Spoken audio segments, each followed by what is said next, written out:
হ্যাঁ, হিসাব করে শেষ করা যায় না। 3.25 কোটি টাকা নাই উন্নয়ন প্রকল্পের নামে। উন্নয়ন প্রকল্পের নামে 3.25 কোটি টাকা নাই। 3.25 কোটি টাকা লিখতে পারবেন আপনি? এক টানে লিখতে পারবেন? বুঝতেছেন কত বড় সংখ্যা? হ্যাঁ, বনু মাখজুমিয়া গোত্রের এক নারী মক্কায় চুরিতে ধরা পড়ল। বলেন তো চুরি করলে বিধান কি? কি কাটতে হবে? চুরির বিধান হলো হাত কেটে দাও, তাও সেটা গোপনে নয়, প্রকাশ্যে জনসম্মুখে হাত কেটে দাও। বনু মাখজুমিয়া গোত্রের নারী যখন চুরিতে ধরা পড়লো, সাহাবারা চিন্তায় পড়ে গেলেন। সবেমাত্র মক্কার লোকেরা কালিমা পড়ে মুসলমান হয়েছে, ইসলামের আইন কানুন তেমন জানে না, ইসলামী শরিয়ার সাথে বেশি পরিচিত নয়। এখন যদি বিশ্বনবী চুরির যেই বিধান এটা যদি কায়েম করে হাত যদি কেটে দেয়, না জানি মক্কার লোকেরা আবার বিগড়ে যায়, না জানি মক্কার লোকেরা আবার মুরতাদ হয়ে যায়, না জানি মক্কার লোকেরা ইসলাম থেকে দূরে সরে যায়। চলো চলো, সাহাবীরা মিলে পরামর্শ করলেন, চলো বিশ্বনবীর কাছে যে বলি, ও নবী, শুধু কেবলমাত্র একমাত্র এই নারীর জন্য চুরির হাত কাটার বিধানটা আপনি একটু থামিয়ে দেন। চুরির হাত কাটার যে বিধান এখানে একটু রহিত করে দেন, বাকিগুলা কইরেন মদিনাতে যে চলবে, কিন্তু মক্কায় এবারের জন্য মাফ করে দেন। কিন্তু কে বলবে? এই যে পরামর্শ, সাজেশন, এটা কে দিবে বিশ্বনবীর কাছে? সাহাবারা চিন্তায় পড়ে গেলেন। আল্লাহর নবীর সামনে দাঁড়িয়ে আল্লাহর দেয়া হুদুদ, আল্লাহর দেয়া বিধান থামিয়ে দেওয়া, মাফ করে দেওয়া, এই কথা বিশ্বনবীর সামনে বলার সাহস তো কেউ রাখে না। কেউ কেউ বলল, বিশ্বনবীর পালক পুত্র যায়েদ বিন হারেসার সন্তান উসামারে বিশ্বনবী নাতির মতো আদর করে, বড্ড বেশি ভালোবাসে উসামারে। এজন্য সাহাবারা উসামাকে বলতো হিব্বু রাসূলিল্লাহ, বিশ্বনবীর ভালোবাসা। কি বলতো?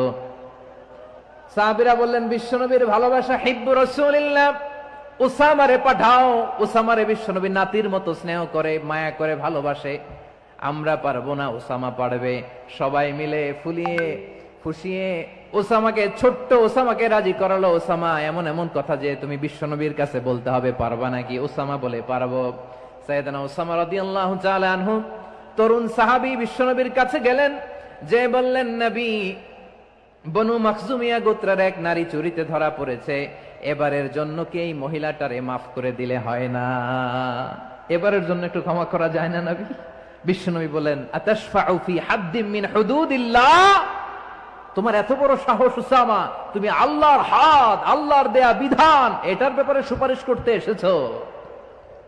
তোমরা কি জানো তোমাদের আগে যত কওম, যত গোত্র, যত জনপদ ধ্বংস হয়েছে তার কারণ ছিল তাদের মধ্যে গরিবরা অন্যায় করলে তারা বিচার করত, আর ধনীরা অন্যায় করলে তারা মাফ করে দিত। খবরদার! ওয়া আইমুল্লাহ লাউ আন্না ফাতিমাতা বিনতি মুহাম্মাদিন সারাকাত লাকাতা মুহাম্মাদুন ইয়াদাহা। বিশ্বনবী বললেন, ওরে ওসামা, বানু মাখজুমিয়ার ওই প্রেস্টিজিয়াস এন্ড ডিগনিফাইড ফ্যামিলির মেয়ে তো দূর কি বাত, অনেক দূরের কথা। জেনে রেখো ওসামা, আমার কলিজার টুকরা, নয়নের পুটুলি ফাতেমাও যদি মক্কার জমিনে আজকে এই চুরির দায়ে ধরা পড়তো, আমি বিশ্বনবী মুহাম্মাদুর রাসূলুল্লাহ ধরে ফাতেমার ডান হাতটা কেটে দিতে এক বিলম্ব দেরি করতাম না। ইন্নাল্লাহা ইয়া'মুরু বিল আদল, আমাদেরকে জাস্টিস শিখায়। পশ্চিমারা আমাদেরকে ইনসাফ শিখায়, আমাদেরকে সুশাসন শিখায়। আর ইনসাফ, সুশাসন, ন্যায় বিচার, সুবিচার, জাস্টিস কারে বলে বিশ্বনবীর বায়োগ্রাফি থেকে জেনে নাও। এই ছিল বিশ্বনবী সাল্লাল্লাহু আলাইহি ইসলামের আদালতের নমুনা। আপনি যদি সাইয়েদনা ওমর ফারুকের জীবনের দিকে তাকান, এমন কঠোর, এমন বীর সেনানী ছিলেন। সাইয়েদনা ওমর ফারুক যদি রাস্তার এই মাথা দিয়ে হাঁটা শুরু করতেন, শয়তান ওমর ফারুককে দেখলে ওই রাস্তা রেখে দিয়ে অন্য রাস্তা দিয়ে হাঁটতো। সুবহানাল্লাহ। ওমর ফারুক রাদিয়াল্লাহু তাআলা আনহু কি পার্সোনালিটি ছিল, কি পার্সোনালিটি! আমাদের এলাকায় ছোট বাচ্চারা রাতে ভাত খেতে চায় না, আমার মেয়েটাও খেতে চায় না। এই এটা দিব, ওইটা দিব, আজকে মাহফিলে আসার সময় বলে দিছে লিস্ট করে এটা এটা আনতে হবে। তো ছোট্ট বাচ্চাদের অনেক বায়না থাকে, ওরা রাতে খেতে চায় না। তো মায়েরা বিভিন্ন ভয় দেখায়, এই বাঘ আসবে, বাঘ আসবে খাও, এই ভূত আসবে, ভূত আসবে খাও। আপনারা কি বলেন চট্টগ্রামে? কি আসবে? হ্যাঁ, ভূত। ভূত ভূত আসবে, বাঘ আসবে, খাও খাও খাও, তাড়াতাড়ি খাও। তো বাচ্চারা এগুলো শুনে ভয়ে খেতে শুরু করে। মদিনার জমিনেও একই ঘটনা ঘটতো। মদিনার ছোট্ট ছোট্ট সোনামণিরা খেতে চাইতো না। তো মায়েরা বলতো, হা হুয়া ইয়াতি উমর, হা হুয়া ইয়াতি উমর, ওই যে উমর আসতেছে, উমর। ওমরে ফারুকের কথা শুনলেই বাচ্চারা একেবারে ঠান্ডা। সুবহানাল্লাহ পড়বেন না? প্রভু তুমি বলেছ রাসূল দেবে না, বলনি দেবে না ওমর, বলনি দেবে না হামজা তারিক, খালিদ বিজয় সমর। প্রভু তুমি বলেছ রাসূল দেবে না, বলনি দেবে না ওমর, বলনি দেবে না হামজা তারিক, খালিদ বিজয় সমর। প্রভু তুমি বলেছ রাসূল দেবে না। আল্লাহু আকবার। ওমরে ফারুক রাদিয়াল্লাহু তাআলা আনহু, ওনার কথা শুনলে গায়ের মধ্যে গুজবাম হয়, গায়ের পশমগুলো দাঁড়িয়ে যায়। সুবহানাল্লাহ বলেন। কি পার্সোনালিটি ছিল, কি ব্যক্তিত্ব ছিল।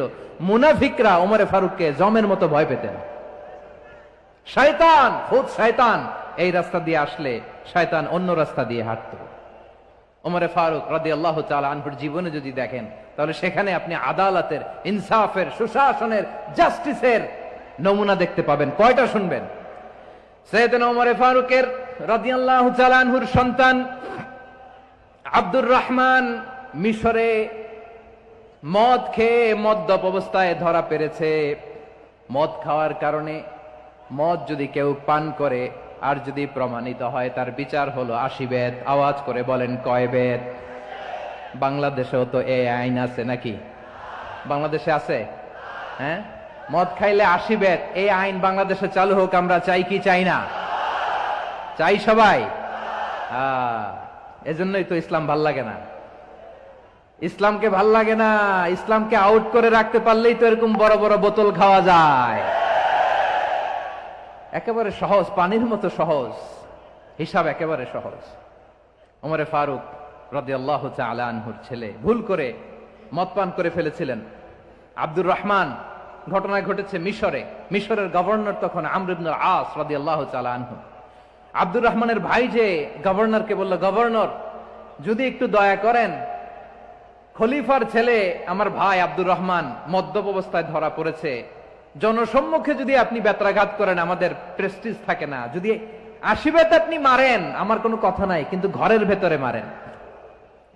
আব্দুর রহমানের ভাইয়ের সুপারিশ শুনে সাইয়েদনা আমর ইবনুল আস রাদিয়াল্লাহু তাআলা আনহু রাজি হয়ে গেলেন। ঘরের ভেতরে লোকচক্ষুর আড়ালে 80 বেত তিনি মানলেন। কিন্তু ঘটনাক্রমে এই কথা লুকিয়ে লুকিয়ে ঘরের ভেতরে 80 বেত মারার কথা সাইয়েদনা ওমর ফারুক মদিনা থেকে জানতে পারলেন। মদিনা থেকে তিনি ফরমান জারি করলেন, এই বিচার যেমনটি আমর ইবনুল আস আদায় করেছে, এটা প্রকৃতপক্ষে আদায় হয় নাই। আসো সবাই মদিনায় আসো, আমর ইবনুল আস মদিনায় আসো, আব্দুর রহমানও আসো, সবাই আসো, জনসম্মুখে এই বিচার কার্যকর করতে হবে। সাইয়েদনা ওমর ফারুক মসজিদে নববীর পিলারের মধ্যে নিজের ছেলেকে বাঁধলেন, আবার জনসম্মুখে 80টা বেত তার গায়ের মধ্যে মারলেন। মাজমুয়ে ফাতাওয়া ইবনে তাইমিয়া রাহিমাহুল্লাহ উনি এটা নকল করেছেন। এটা সবচেয়ে বিশুদ্ধ মত। আর অনেক মত আছে, মারা গেছে কবরের উপর, ওগুলো বাদই দিলাম। কেমন খলিফা ছিলেন, কেমন খলিফা! পশ্চিমারা তোমরা জাস্টিস আমাদেরকে শেখাও, ইনসাফ কারে বলে, সুশাসন আমাদেরকে তোমরা শিখাও। ওমরে ফারুক রাদিয়াল্লাহু তাআলা আনহু ওই বিচারকে তিনি ধর্তব্য মনে করেন নাই। মদিনাতে এনে আবার জনসম্মুখে আবার 80 বেত মেরেছেন। মিশরে ওমরে ফারুক রাদিয়াল্লাহু তাআলা আনহু আমর ইবনুল আসকে গভর্নর করে পাঠালেন। সেখানে আমর ইবনুল আসের ছেলে একটা প্রতিযোগিতায় রানার আপ হয়েছে। এক মিশরি সেখানে চ্যাম্পিয়ন হয়েছে। রানার আপ বুঝতে পেরেছেন তো? রানার আপ সেকেন্ড হয়েছে, এক মিশরি হয়েছে চ্যাম্পিয়ন প্রথম। কিন্তু গভর্নরের ছেলে ও জিততে পারে নাই। ও রাগে ওই মিশরির গায়ের মধ্যে কয়েকটা লাঠি দিয়ে বাড়ি মেরেছে। মিশরি যে মদিনাতে ওমরে ফারুকের কাছে বিচার দিলেন, আপনার গভর্নরের ছেলে অন্যায়ভাবে আমার গায়ে হাত তুলেছে। সাইয়েদনা ওমরে ফারুক আবার ফরমান জারি করলেন, আসো মদিনাতে আসো। মিশরীকে ডাকলেন।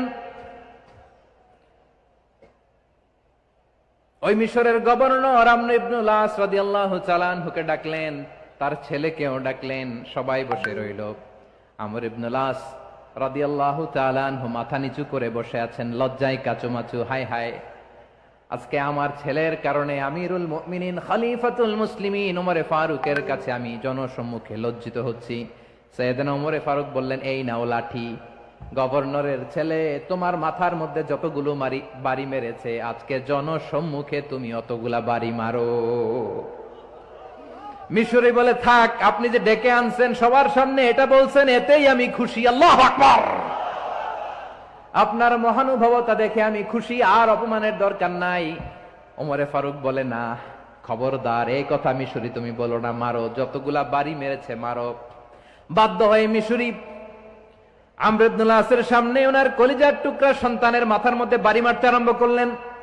ঠিক যতগুলা বাড়ি গভর্নরের ছেলে আমর ইবনুল আসের ছেলে মিশরীর গায়ে মেরেছিল, মাথায় মেরেছিল, মিশরী গুনে গুনে ততটা মারলেন।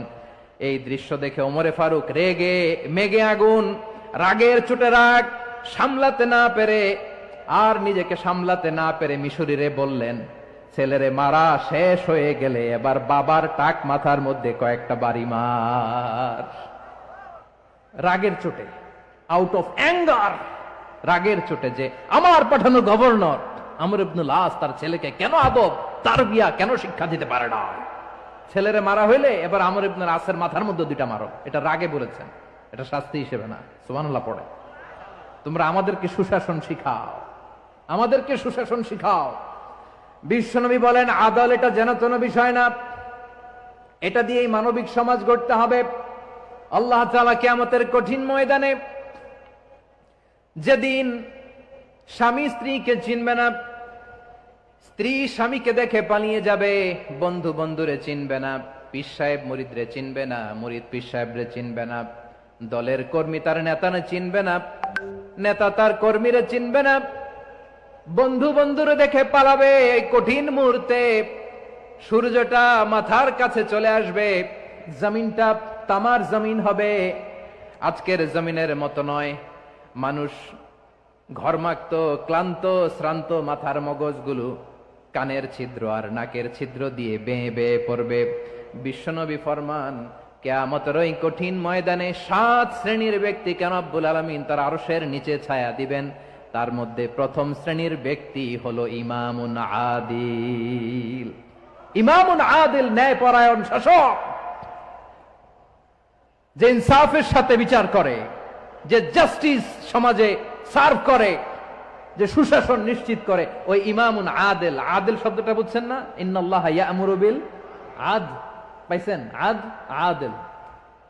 7 শ্রেণীর ব্যক্তিকে আল্লাহ তাআলা সুশীতল আরশের নিচে ছায়া দিবেন, যেদিন তার দেয়া ছায়া ছাড়া কোনো ছায়া থাকবে না। এর প্রথম হচ্ছে ইমামুন আদিল, ন্যায়পরায়ণ শাসক। চিল্লায় বলেন সুবহানাল্লাহ। আবার বিশ্বনবী বললেন, ইন্নাল মুকসিতিনা ইনদাল্লাহি আলা মানাবিরা মিন নূর আন ইয়ামিনির রহমান। কিয়ামতের দিন যারা ন্যায়পরায়ণ হিসেবে আল্লাহর সামনে দাঁড়াবে, কিয়ামতের দিন রব্বুল আলামিন তার আরশের ডান দিকে ওই ন্যায়পরায়ণ লোকদের জন্য আরশের ডান দিকে একটা নূরের মিম্বারে তাদেরকে বসার সুযোগ করে দিবে। আল্লাহর আরশের ডান দিকে ন্যায়পরায়ণ লোকদের জন্য আল্লাহ তাআলা নূরের মিম্বার বানাবে। 4 থেকে কথা মনে করেছেন? আল আদাল, জাস্টিস। ইন্নাল্লাহা ইয়া'মুরু বিল আদল। আল্লাহ তাআলা এই আদালতের নির্দেশনা দেয়, সুবিচার, সুশাসন। প্রিয় ভাইয়েরা, এটা আমরা বাংলাদেশে চাই কি চাই না? এই যে অরাজকতা, এই যে অন্যায়, এই যে জুলুম, এই যে ইনকনসিস্টেন্সি, সমাজের অসঙ্গতি, এর প্রধান কারণ জাস্টিস নাই, সুবিচার নাই, সুশাসন নাই। শেষবারের মতো আওয়াজ করে বলেন তো, আমরা বাংলাদেশে আদল চাই কি চাই না? তাহলে প্রথম নির্দেশনা শেষ। আল্লাহ তাআলা তোমাদেরকে আদলের আদেশ দেন। এরপরে আল্লাহ বললেন, আমি তোমাদেরকে ইহসানের আদেশ দেই। ইন্নাল্লাহা ইয়া'মুরু বিল আদলি ওয়াল ইহসান। আমি তোমাদেরকে যেমনি আদলের নির্দেশনা দেই তেমনি ভাবে তোমাদেরকে ইহসানের নির্দেশনা দেই। ইহসান, আওয়াজ করে সবাই বলেন তো ইহসান। সবাই বলেননি, সবাই বললে এতটুকু আওয়াজ হবে আমি বিশ্বাস করি না। আওয়াজ করে বলুন আল ইহসান। ইহসান মানে কারো প্রতি সফট হার্টেড হওয়া, মহানুভব হওয়া, অনুগ্রহ পরায়ণ হওয়া, অনুগ্রহশীল হওয়া, একে অপরের প্রতি দয়াদ্র হওয়া। একে অপরের প্রতি দয়াদ্র অনুগ্রহশীল হওয়া ছাড়া মানবিক সমাজ কশিনকালেও গঠন করা সম্ভব না। প্রিয় ভাইয়েরা, সুন্দর আচরণ দিয়ে, ইহসান দিয়ে যা জয় করা যায়, নরম আচরণ দিয়ে যেটা অর্জন করা যায়, কঠোরতা দিয়ে সেটা পারা যায় না। বিষ্ণু ঈসা ইসলাম ইহসান দিয়ে, কোমল আচরণ দিয়ে, তার অনুগ্রহ দিয়ে তিনি অনেক কাফিরের হৃদয়কে জয় করে ফেলেছেন। সাইয়েদনা সুমামা ইবনে উসাল রাদিয়াল্লাহু তাআলা আনহুর কথা মনে পড়ে যায়। তিনি ছিলেন ইয়ামামার বাদশা। মদিনাতে বিশ্বনবীকে হত্যা করার নিয়তে এসেছিলেন। গোপনে গোপনে বিশ্বনবীকে হত্যা করে আবার ইয়ামামাতে তিনি ফিরে যাবেন। কিন্তু কি অবাক করা কাণ্ড, হত্যা করতে পারে নাই, সাহাবাদের হাতে তিনি ধরা পড়ে গেলেন। সাইয়েদনা সুমামা ইবনে উসাল রাদিয়াল্লাহু তাআলা আনহু হত্যার নিয়তে আসলেন, কিন্তু হত্যা করতে পারলেন না। সাহাবারা ওনাকে ধরে ফেললেন, ধরে মসজিদে নববীর পিলারের মধ্যে বেঁধে রাখলেন। সুমামা ইবনে উসাল, সিরাত থেকে শুনেন, সিরাত থেকে শোনাচ্ছি। রাদিয়াল্লাহু তাআলা আনহু ইয়ামামার অধিপতি ছিলেন। ইয়ামামা বিশ্বনবীকে হত্যার জন্য আসছেন, ধরা পড়ে গেছেন, এখন মসজিদে নববীতে বেঁধে রাখছে, তার মানে বন্দী। এখন স্ট্যাটাস কি? বন্দী, ক্যাপটিভ। বিষ্ণু ঈসা ইসলাম সাহাবাদেরকে বললেন তার খোঁজ খবর নিও, সুমামা ইবনে উসালের খোঁজ খবর নিও। সাহাবারা বলেন ইয়া রাসূলুল্লাহ, আপনাকে হত্যা করতে এসেছে, তার তো কঠিন ক্যাপিটাল পানিশমেন্ট হওয়া দরকার, কঠিন শাস্তি হওয়া দরকার। বিশ্বনবী বললেন না, আমি যেটা জানি তোমরা সেটা জানো না, তোমরা সুমামার সাথে ভালো আচরণ করো। বিশ্বনবী সুমামার কাছে গেলেন। প্রথম দিন যে তিনি কালেমার দাওয়াত দিলেন, ইমানের দাওয়াত দিলেন, ইসলামের দাওয়াত দিলেন, রিসালাতের দাওয়াত দিলেন, আখিরাতের দাওয়াত দিলেন। পরের দিন যে বিশ্বনবী সালাতের দাওয়াত দিলেন, যাকাতের দাওয়াত দিলেন, ইসলাম কি, কিভাবে, কেমন করে পালন করতে হয় চমৎকার আর্টিকুলেট করতে শুরু করলেন। তন্ময় হয়ে সুমামা ইবনে উসাল রাদিয়াল্লাহু তাআলা আনহু বিশ্বনবীর কথাগুলো শুনতে আরম্ভ করলো। একদিন নয়, দুই দিন নয়, টানা 3 দিন বিশ্বনবী সুমামার কাছে ইসলামকে প্রেজেন্ট করেছেন, উপস্থাপন করেছেন। আওয়াজ করে বলেন কয় দিন? 3 দিন। 3 দিন মসজিদে নববীতে বাধা। আর সাহাবীদেরকে বললেন তার খোঁজ খবর নিও, তোমরা যে রুটি বানাও এর মধ্যে সবচেয়ে ভালো আটার রুটিটা তারে দিও, সবচেয়ে রিফাইন্ড খেজুর, যেটা পিওর খেজুর, এটা তারে দিও। আর বিশ্বনবী নিজের ওট থেকে দুধ দহন করে ওনার বাড়ির এক কর্মচারীকে বলেছেন দুধ দহন করে সুমামার জন্য নিয়ে যেও। সুবহানাল্লাহ পড়বেন না? সবাই তো অবাক, ইয়ামামা থেকে আসছে নবীকে হত্যা করতে, বিশ্বনবী দেখে তারে জামাই আদর করে, তাকে মজার মজার খাবার দিও, দুধ দিও, আদর আপ্যায়ন করো। একদিন নয়, 2 দিন নয়, টানা 3 দিন বিশ্বনবী এভাবে সুমামার কাছে যেয়ে যেয়ে ইসলামকে প্রেজেন্ট করতে আরম্ভ করলেন, ইসলামকে উপস্থাপন করতে শুরু করলেন। আর তাকে চমৎকার এন্টারটেইনমেন্ট, আপ্যায়ন দিতে আরম্ভ করলেন। টানা 3 দিন যখন ইসলামের দ্য বিউটিজ অফ ইসলাম, ইসলামের সুমহান বাণী, সৌন্দর্য তার কাছে উপস্থাপন শেষ, তাকে আপ্যায়ন শেষ, বিশ্বনবী বললেন সাহাবেদেরকে যাও এবার সুমামার হাতের পায়ের রশি দুটো খুলে দাও। সাহাবারা বললেন ইয়া রাসূলুল্লাহ, কি বলেন আপনি?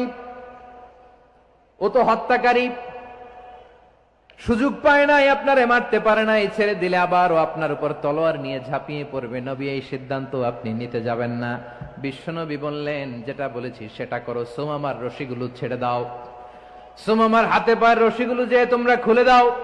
সাহাবারা তর্ক জুড়ে দিলেন, লা ইয়া রাসূলুল্লাহ, এমনটা করবেন না, তো ভয়ঙ্কর, ভয়ঙ্কর খুনি, কি জানি কি হয়ে যায়। বিশ্বনবী বললেন না, তার হাতে পায়ের রশিগুলো খুলে দাও। সাহাবারা বিশ্বনবীর কথা মতো তার হাতে পায়ের রশিগুলো খুলে দিল। সুমামা মুহূর্তের মধ্যে মসজিদে নববী থেকে বের হয়ে ইয়ামামায় ফিরে না যে মসজিদে নববীর পাশে একটা খেজুর বাগান ছিল সেখানে চলে গেলেন। সেখানে একটা ছোট্ট কুয়া ছিল, কুয়ার পানি দিয়ে তিনি গোসল করলেন। সুবহানাল্লাহ পড়েন। কুয়ার পানি দিয়ে গোসল করে মসজিদে নববীর সামনে এসে বিশ্বনবী এবং সাহাবাদের সামনে দাঁড়িয়ে সাব্বাবা উঁচু করে বললেন, আশহাদু আল্লা ইলাহা ইল্লাল্লাহ ওয়া আশহাদু আন্না মুহাম্মাদান আবদুহু ওয়া রাসূলুহু। আল্লাহু আকবার। আমি সাক্ষ্য দিচ্ছি আল্লাহ ছাড়া কোনো ইলাহ নাই, আর মুহাম্মদ আল্লাহ তাআলার প্রেরিত বান্দা এবং রাসূল। প্রিয় ভাইয়েরা, ইহসান দিয়ে যা জয় করা যায়, কঠোরতা দিয়ে সেটা কঠিনকালেও জয় করা যায় না। আওয়াজ করে বলেন ঠিক কি না? এবার সুমামা দাঁড়িয়ে বলে, ওগো নবী, আমি তো কালিমা পড়ে মুসলমান হয়ে গেলাম, এবার শোনেন, এই মুহূর্তের আগে আপনার চেহারার চাইতে নিকৃষ্ট কোনো চেহারা আমার কাছে ছিল না, কিন্তু শাহাদা পাঠ করার পরে আপনার চেহারার চাইতে উত্তম শ্রেষ্ঠ কোনো চেহারা আমার কাছে আর নাই। ও নবী, আজকের দিনের আগে ইসলাম ধর্মের চেয়ে নিকৃষ্ট অপছন্দনীয় কোনো ধর্ম আমার কাছে ছিল না, কিন্তু এই মুহূর্ত থেকে ইসলামের চেয়ে সেরা শ্রেষ্ঠ পছন্দনীয় কোনো ধর্ম আমার কাছে নাই। নবী গো, আজকের দিনের আগে মদিনার চাইতে অপছন্দনীয় নিকৃষ্ট কোনো শহর আমার কাছে ছিল না, কিন্তু এই মুহূর্তের পর থেকে মদিনার চাইতে কোনো শ্রেষ্ঠ শহর আমার জানা নাই। সে ছিল গমের বড় ডিলার, গম বেচত। কি বেচত? তার গম কিনে মক্কার লোকেরা রুটি খাইতো। সে ঘোষণা দিল, আজকে থেকে মক্কাবাসীদের জন্য সব গম আমি হারাম করে দিলাম, মক্কাবাসী এখন না খেয়ে মরে। সুবহানাল্লাহ পড়বেন না?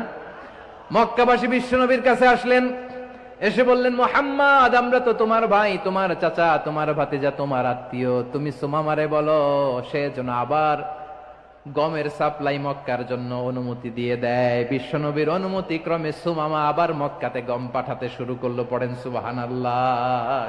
ইহসান, ইহসান দিয়ে আপনি যেটা জয় করতে পারবেন, you can win the heart of your enemies.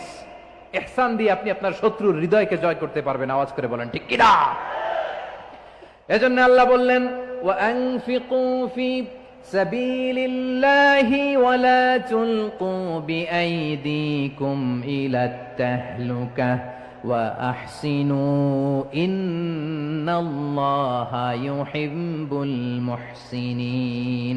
তোমরা আল্লাহর রাস্তায় দান করবে আর নিজেরা নিজেদেরকে ধ্বংসের হাতে ঠেলে দিও না। তোমরা একে অপরের প্রতি ইহসান করবে, কারণ ইহসানকারীদেরকে আল্লাহ বড্ড ভালোবাসেন। সুবহানাল্লাহ পড়েন। আবার সূরা রহমানে আল্লাহ বললেন, হাল জাযাউল ইহসানি ইল্লাল ইহসান ফাবিআইয়ি আলা, সবাই পড়েন, ফাবিআইয়ি আলাই রাব্বিকুমা তুকাযযিবান। ইহসানের প্রতিদান হিসেবে ইহসানই হয়। বিশ্বনবী সুমামার প্রতি যেমন ইহসান করেছেন, সুমামাও ঠিক তেমন ইহসান ফিরিয়ে দিয়েছে। ঠিক কিনা বলেন? তাহলে এক নম্বরে হচ্ছে আদ, ন্যায় বিচার। দুই নম্বরে সবাই বলেন ইহসান, সদাচরণ। ইহসান দুই ধরনের প্রিয় ভাইরা, ইহসান ফিল ইবাদা, ইহসান ফিল মুআমালা। ইহসান ফিল ইবাদা হচ্ছে একাগ্র অনুভবে ইবাদতে ডুব দেওয়া, এর নাম ইবাদতের ইহসান। সুবহানাল্লাহ পড়েন। বিশ্বনবী বলেন ইহসান মানে কি জানো নাকি? হাদিসে জিবরিলে সাইয়েদনা জিবরিল আলাইহিস সালাম বিশ্বনবীকে বললেন, আখবিরনি আনিল ইহসান। নবী আমাদেরকে বলেন ইহসান মানে কি? বিশ্বনবী বললেন, আনতা আবুদাল্লাহ কাআন্নাকা তারাহু ফাইন লাম তাকুন তারাহু ফাইন্নাহু ইয়ারাক। ইহসান মানে হলো এমন ভাবে তুমি আল্লাহর সামনে নিজেকে উজাড় করে ইবাদত করবে, তুমি ভাববে তুমি আল্লাহকে দেখতে পাচ্ছ।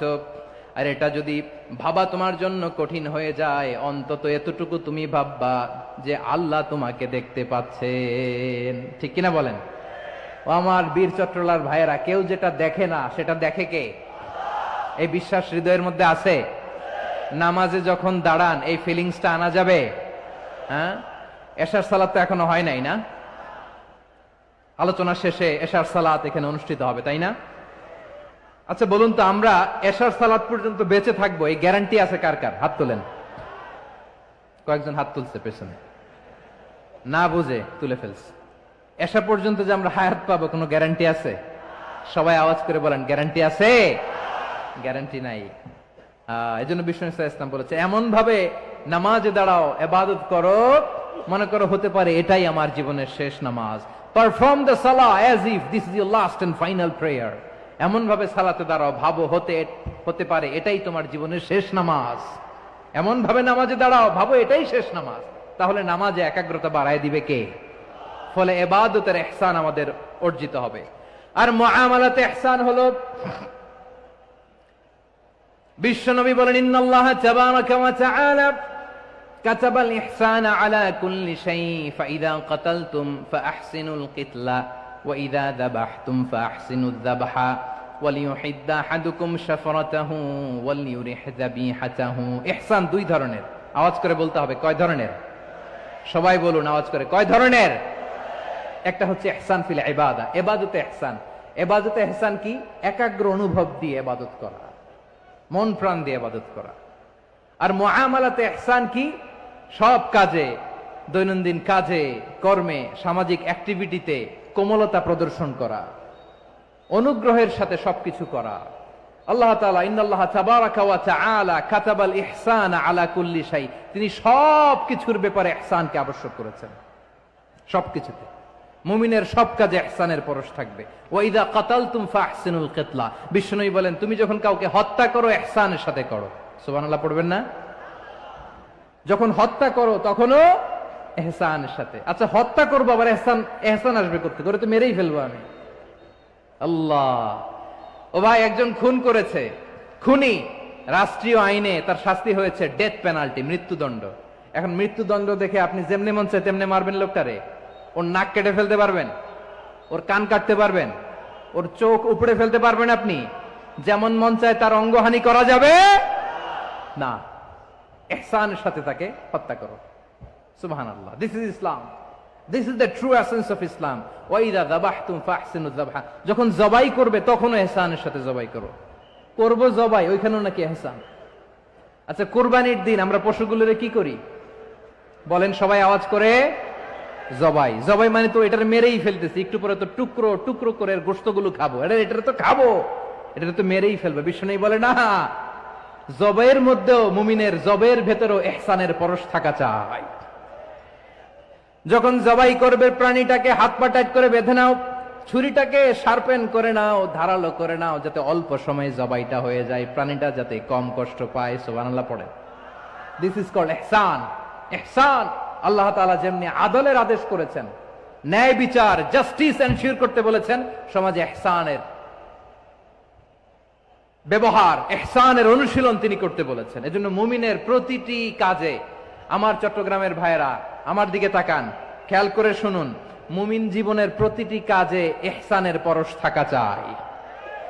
আমরা যেন আমাদের পরিবারের প্রতি ইহসান করি, আমরা যেন আমাদের কর্মচারীদের প্রতি ইহসান করি, আমরা যেন আমাদের কলিগদের প্রতি ইহসান করি, আমরা যেন আমাদের ভাইদের প্রতি ইহসান করি।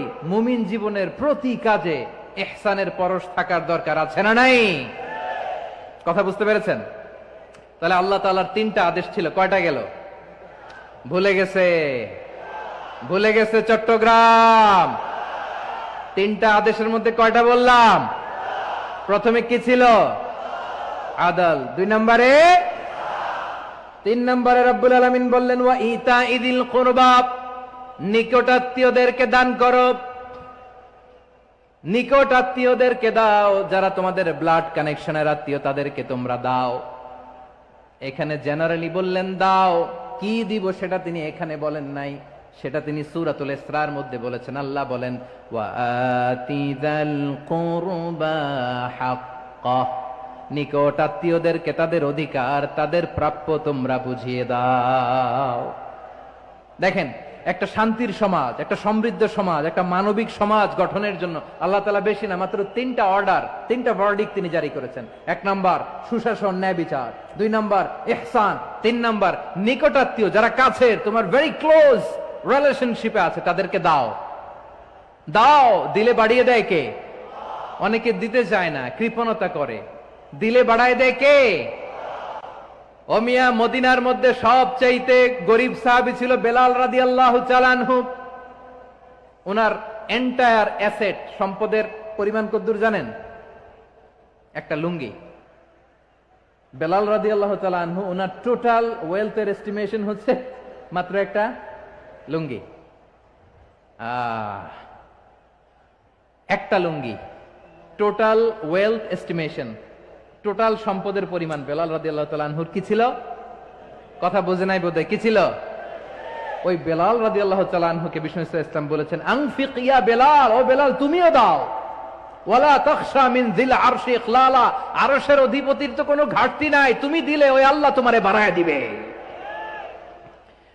এজন্য আমার প্রিয় ভাইয়েরা, দিলে কমে না, দিলে বাড়ে। অনেকে ধরে রাখে, নতুন কিছু নিতে পারে না, হাত দিয়ে যেটা ধরে রেখেছেন এটা দিয়ে দেন, বড় একটা ধরার সুযোগ পাবেন। জোরে বলেন ঠিক কিনা? ধরেন 5 কেজি ওজনের একটা ধরে রাখছেন, এখন 10, এটা না ছাড়লে 10 কেজি ধরতে পারবেন আপনি? আচ্ছা, 10 কেজির জিনিস একটা আছে হাতে, ওইটা যদি ছেড়ে দেন তাইলেই না 15 কেজি ধরতে পারবেন। কথা বলেন ঠিক কিনা? তাহলে দিলে বাড়িয়ে দেয় কে? রব্বুল আলামিন বললেন 3 নাম্বার আদেশ হলো তোমাদের প্রতি সমাজটারে কেমন করে মানবিক সমাজ, সুন্দর সমাজ গড়বা। 3 নাম্বার আদেশ হলো ওয়াআতিদাল কুরবা হাক্কা, নিকটাত্মীয়দেরকে তাদের প্রাপ্য বুঝিয়ে দাও। এই নিকটাত্মীয়দেরকে তাদের অধিকার বুঝিয়ে দেওয়া, প্রাপ্য বুঝিয়ে দেওয়াতে আমাদের গাফলতি আছে না নাই? চট্টগ্রামে নাই? মাশাআল্লাহ আছে, আছে। অনেকে দেখবেন অনেক আল্লাহওয়ালা তাহাজ্জুদ গুজার, সেজদা দিতে দিতে কপালে কালো দাগ ফেলে দিছে, সে তার বোনের হকটা আদায় করে নাই। আছে না নাই? হ্যাঁ, এখানেও আছে। সর্বনাশ। অনেক বড় হাজী সাহেব, বিশাল লম্বা দাড়ি, ছেলেরে সব দিয়ে দিছে, মেয়েরে কিছু দেয় নাই, মেয়ের হক আদায় করে নাই। আছে না নাই?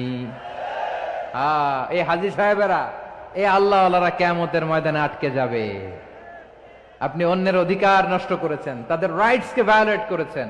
এজন্য আল্লাহ তাআলা বলেন, কারো অধিকার যদি কেউ নষ্ট করে, ওই সমাজটা মানবিক সমাজ কঠিনকালেও হতে পারে না। এজন্য 3 নম্বর আল্লাহ বললেন ওয়া ইতা ইদিল কুরবা, নিকটাত্মীয়দেরকে দাও।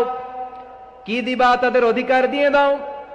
বোনের অধিকার বুঝিয়ে দাও, মেয়ের অধিকার বুঝিয়ে দাও, ফুফুর অধিকার বুঝিয়ে দাও। দেখবেন অনেক মায়েরা ছেলের পাতে মুরগির রান দেয়, মেয়ের পাতে দেয় মুরগির ঠ্যাং।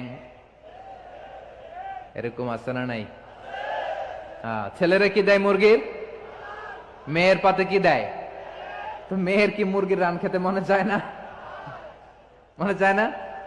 এমনটা করা যাবে না। নিকটাত্মীয়দেরকে অধিকার দিয়ে দাও, নিকটাত্মীয়ের সাথে সুসম্পর্ক রাখো। আদেশটা কার? এজন্য প্রিয় ভাইয়েরা, জীবনে যদি বারাকা অর্জন করতে চান, নিকটাত্মীয়দের সাথে সুসম্পর্ক রাখতে হবে, তাদের জন্য উপহার পাঠাতে হবে। বিশ্বনবী বলেন, লা ইয়াদখুলুল জান্নাতা কাতে, যে ব্যক্তি আত্মীয়তার সম্পর্ককে ছিন্ন করে দেয়, সে কশিনকালেও আল্লাহর জান্নাতে ঢুকবে না। আপনি কি এটারে সহজ হাদিস মনে করছেন? এটা সহজ কথা? আপনি ভাবছেন আপনার নামাজ আপনার বাঁচাতে পারবে, আপনার রোজা বাঁচাতে পারবে, আপনার তাহাজ্জুদ আপনারে বাঁচাতে পারবে? অধিকার নষ্ট করলে কিছুই আপনারে বাঁচাতে পারবে না। এজন্য নিকট আত্মীয়দেরকে দিতে হবে বেশি বেশি। বিশ্বনবী বলেন, ইন্না সাদাকাতা আলাল মিসকিনি সাদাকা ওয়া আলা যির রাহিমি ইসনাতান সাদাকাতুন ওয়া সিলা। মিসকিনরে দান করলে শুধু দানের সওয়াব হয়, নিকট আত্মীয়কে দান করলে 2টার সওয়াব হয়। সাদাকার সওয়াব হয়, আবার আত্মীয়তার বন্ধন অটুট রাখার সওয়াব হয়ে যায়। আবার বিশ্বনবী বললেন, মান সাররাহু আইয়ুবসাতা লাহু ফি রিজকিহি ওয়া ইউনসা লাহু ফি আসারিহি ফালইয়াসিল রাহিমা। যে ব্যক্তি তার রিজিকের প্রশস্ততা চায় আর হায়াতে বরকত চায়, সে যেন তার আত্মীয়ের সাথে সুসম্পর্ক রাখে। আমার প্রিয় চট্টলার ভাইয়েরা, আমাদের রিজিক বাড়ুক, এটা আমরা চাই কি চাই না? সবাই চান? হ্যাঁ, আমাদের রিজিকে প্রশস্ততা আসুক, চাই কি চাই না? আমাদের হায়াতে বরকত আসুক, আমরা চাই কি চাই না? এই 2টা যদি চান, তাহলে নিকটাত্মীয়দের সাথে সুসম্পর্ক রাখবেন। পারবেন? তাহলে সমাজটারে মানবিক সমাজ বানায় দিবে কে? 3টা আদেশ চলে গেল। কয়টা? আওয়াজ করে বলেন। 1 নম্বরে কি ছিল? 2 নম্বরে, 3 নম্বরে নিকটাত্মীয়দেরকে দান। আপনাদেরকে আরো শোনার আগ্রহ আছে? আপনাদের মনোযোগ আছে না গেছে? কষ্ট হচ্ছে না? মাশাআল্লাহ, মাশাআল্লাহ। তাকবীর পড়ুন, লিল্লাহে তাকবীর।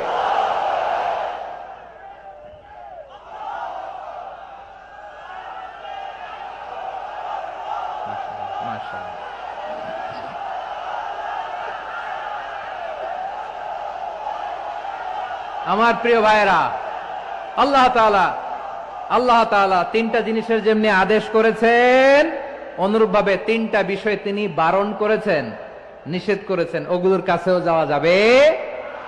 শুনবেন। রাব্বুল আলামিন বলেন, ওয়ায়ানহা আনিল ফাহশাই ওয়াল মুনকারি ওয়াল বাগি। আমি যেমনি তিনটি বিষয়ে আদেশ করলাম, অনুরূপ ভাবে তিনটি বিষয়ে বারণ করলাম, নিষেধ করলাম।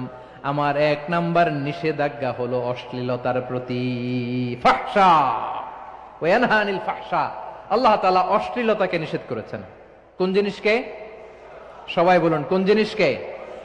যত ধরনের, যত টাইপের, যত ক্যাটাগরির অশ্লীলতা হতে পারে, সব অশ্লীলতাকে হারাম করেছেন কে?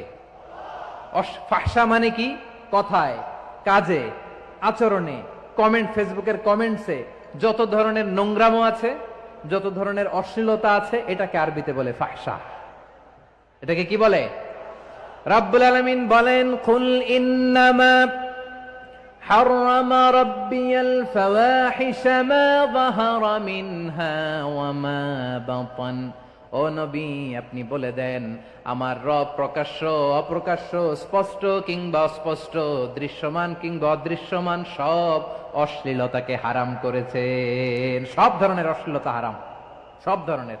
আল্লাহ তাআলা আমাদেরকে অশ্লীলতা থেকে বাঁচান, অশ্লীলতা থেকে তিনি আমাদেরকে হেফাজত করুক। পড়েন আমিন। এবার বলেন, আমাদের সমাজে অশ্লীলতা আছে না নাই? চট্টগ্রামে নাই? আমি কই নাই, ওনারা বলে আছে। দেখছেন, আমি সামহাও বাঁচায় দেওয়ার ট্রাই করতেছি, ওনারা বলে আছে। অশ্লীলতা নানা ভাবে, নানা নামে, নানা মোড়কে আমাদের সমাজে আছে না নাই? সংস্কৃতির নামে, ফ্যাশনের নামে, বিনোদনের নামে, উপন্যাসের নামে, কনসার্টের নামে অশ্লীলতা আছে না নাই? আপনি দেখেছেন কনসার্টগুলোর অবস্থা? এই যে আতিফ আসলাম যে আসছে আমাদের দেশে, তারপর কে কে আসছে, আমাদের তরুণ তরুণীরা, আমাদের যুবক যুবতীরা, আমাদের জেনজিরা, কি অবস্থা ওইখানে? হ্যাঁ, কি অবস্থা? কে বাঁচাবে ওদের? কে রক্ষা করবে ওদের ইমানের, ওদের চরিত্রের হেফাজতের গ্যারান্টি কে দিবে? কনসার্টের নামে অশ্লীলতা আছে না নাই? ছেলে মেয়ে একে অপরকে জড়ায় ধরতেছে, একে অপরকে চুমো খাচ্ছে, প্রকাশ্যে, দিবালোকে, গণমানুষের সামনে। আল্লাহ তাআলা এই অশ্লীলতা থেকে আমাদেরকে বেঁচে থাকতে বলেছেন, বেঁচে থাকতে বলেছেন। রূপালী জগতের নামে অশ্লীলতা আছে না নাই? এই টার্মটা আপনারা জানেন না? রূপালী জগৎ কি জগৎ? আসলে কি রূপালী জগৎ না অন্ধকার জগৎ? আমার বোনেরা, আপনাদেরকে যে কি বলে তারা বুঝায়, রূপালী জগৎ শুনেই আপনি ভরকে যাবেন না। রূপালী জগতে যে নারী যত বেশি উলঙ্গ, সে নাকি তত বেশি সাহসী। জানেন, বলে এটা একটা সাহসী নারী, খুব সাহসী পদক্ষেপ তার। যত বেশি শরীর থেকে কাপড় নামাতে পারবে, যত বেশি বস্ত্রহীন হয়ে নিজেকে প্রেজেন্ট করতে পারবে, সে নাকি তত বেশি সাহসী। আমার চট্টলার ভাইয়েরা, শয়তানের প্রথমে এজেন্ডা ছিল বনি আদমকে বস্ত্রহীন করা। সে আদম এবং হাওয়া আলাইহিস সালামকে নিষিদ্ধ গাছের ফল খাইয়ে তাদেরকে বস্ত্রহীন করেছে। এই জামিনেও সে আমাদেরকে বস্ত্রহীন করতে চাইবে। এই রূপালী জগতের নামে তারা এটা করে। আমার প্রিয় বোনেরা, আপনি জানেন না আপনার দাম কত। ওরা আপনাদেরকে বিজ্ঞাপনের সস্তা পণ্য বানাতে চায়। ওরা আপনাদেরকে ওদের ভোগের লিপসার টুলস বানাতে চায়। ওরা আপনাদেরকে দিয়ে ওদের খায়েশ পূরণ করতে চায়। এটা আপনাদের জন্য মোটেও ডিগনিটি নয়, এটা আপনাদের জন্য সম্মান নয়। আপনার সম্মান শালীনতায়, আপনার সম্মান হেজাবে, আপনার সম্মান ভদ্রতায়, আপনার সম্মান আপনার ডিসেন্ট পোশাকে। পোশাক বলে দেয় এই নারীটা ভদ্র না অভদ্র। পোশাক বলে দেয় এই মেয়েটা কোন ঘরের মেয়ে। আওয়াজ করে বলেন ঠিক কিনা? আপনি জানেন না, আপনারা এই সস্তা পণ্য বানায়, ভোগের পণ্য, বিলবোর্ডে আপনাকে উলঙ্গ করে উপস্থাপন করে। এই অশ্লীলতার সাথে ইসলামের কোনো সম্পর্ক। এজন্য আল্লাহ বলেন, আমি অশ্লীলতাকে হারাম করেছি। অশ্লীলতাকে হারাম করার প্রথম কারণ হলো এর মাধ্যমে মানবতাকে অপমানিত করা হয়। কারণ মানুষের সম্মান মানুষের পোশাকে। মানুষ যখন পোশাকহীন হয়ে যায়, বস্ত্রহীন হয়ে যায়, তার সম্মান কমে যায়, ঠিক কিনা?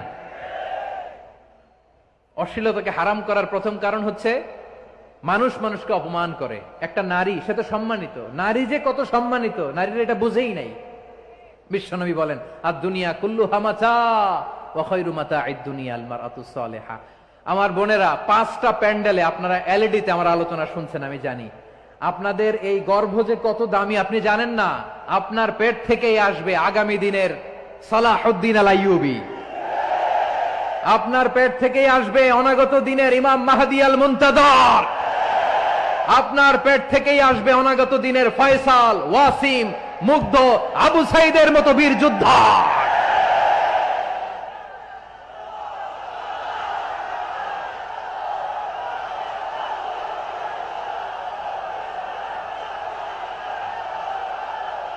আমার প্রিয় বোনেরা, আমার প্রিয় বোনেরা, বিশ্বনবীর কথার ওজন খেয়াল করেন। আর দুনিয়া কুল্লুহা মাতা ওয়া খায়রু মাতা'আদ দুনিয়া আল মারআতুস সালিহা। দুনিয়ার সবকিছুই অ্যাসেট, এর মধ্যে সবচেয়ে দামি অ্যাসেট নেককার নারী। আপনার গর্ভ যে কত দামি আপনি জানেন না। নিজের সময়টাকে কাজে লাগান, কোরআন পড়েন, সুন্নাহ পড়েন। আপনার অনেক দায়িত্ব ঘরে। You are the MD of your family. একটা family it's a very big institution. পরিবার একটা অনেক বড় প্রতিষ্ঠান। and you are the MD of your institution. আপনি এই পরিবারের MD, managing director of your family. এখানে আপনার কত দায়িত্ব। আপনি ছেলে মেয়েদেরকে তারবিয়া করবেন। আপনি আপনার স্বামীর জন্য ঘরটার জান্নাতের নীর বানাবেন। আপনার জন্য জান্নাতের ডুপ্লেক্স বাড়ি ওইখানে তৈরি করে রাখবে কে? আপনি যে কত দামি আপনি জানেন না। নারীদেরকে আল্লাহ বানিয়েছেন উচ্চতর করে, নিম্নতর নয়। নারীদেরকে ছোট্ট জিনিস দিলে এটারে বড় করে দেয়। নারীদেরকে ভ্রূণ দিলে, শুক্রাণু দিলে নারী এটারে বাচ্চা হিসেবে উপহার দেয়, ঠিক কিনা? বিয়ের মাধ্যমে স্বামী যখন তার শুক্রাণু তার স্ত্রীকে উপহার দেয়, স্ত্রী রিটার্নে কি উপহার দেয়? ফুল ফর্ম বেবি, মানব সন্তান। দেখছেন, আপনি দিলেন একটুক, উনি দিছে বিশাল। আপনি যদি নারীকে বাজার এনে দেন, নারী এটাকে সুস্বাদু খাবারে রূপান্তর করে দেয়। আপনি তাকে একটা মুচকি হাসি দিয়ে দেন, সে তার কলিজা দিয়ে দেয়।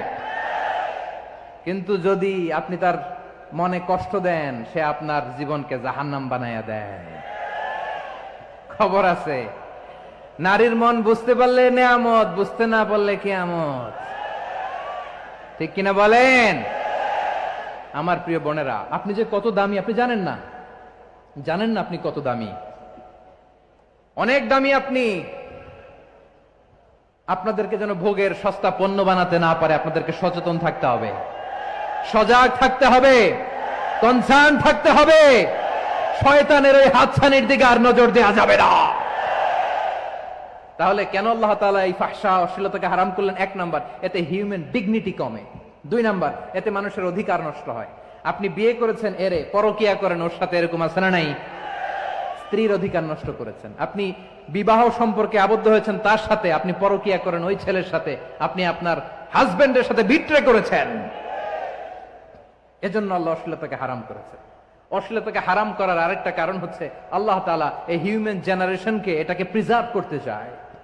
হিফজুন নাসল, এটা মাকাসিদুশ শরিয়ার অনেক গুরুত্বপূর্ণ একটা মাকাসিদ, অনেক গুরুত্বপূর্ণ। আপনার নাসল, আপনার জেনারেশনকে সংরক্ষণ করা। এই যে আসতেছে ফেব্রুয়ারি, কত ফেব্রুয়ারি জানো?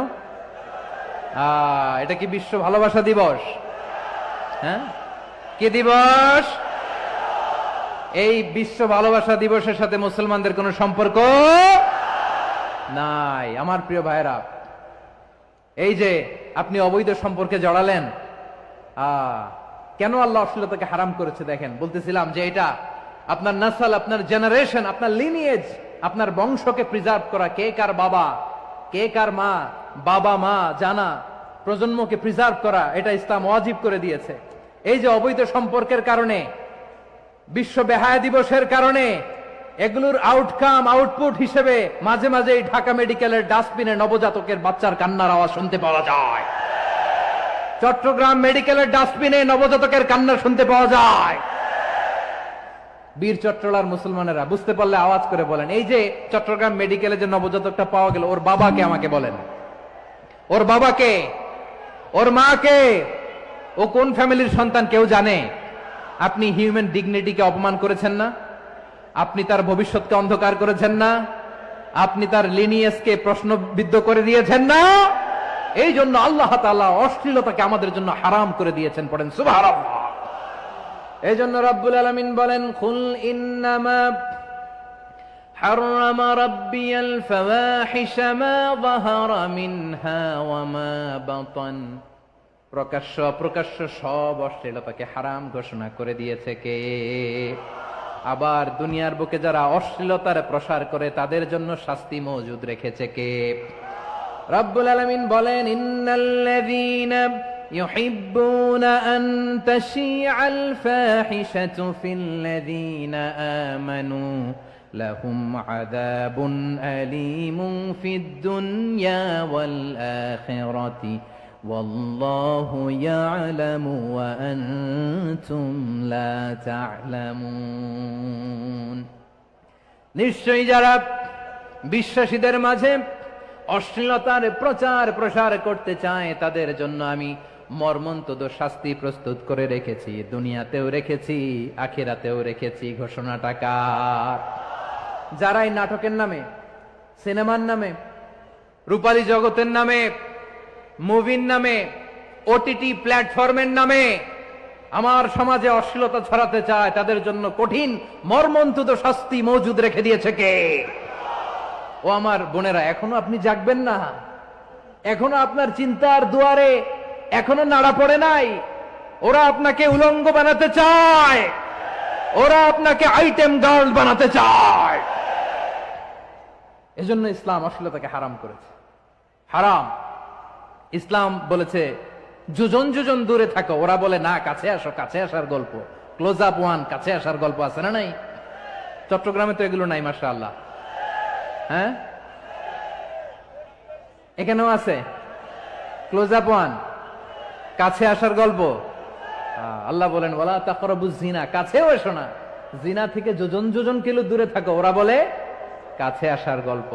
আমার বীর চট্টলার ভাইয়েরা, কাছে আসতে হলে আমরা কোরআনের কাছে আসব, কাছে আসতে হলে নবীর কাছে আসব, কাছে আসার গল্প হবে আমার রবের কাছে আসার গল্প। চিল্লায় বলো ঠিক কিনা?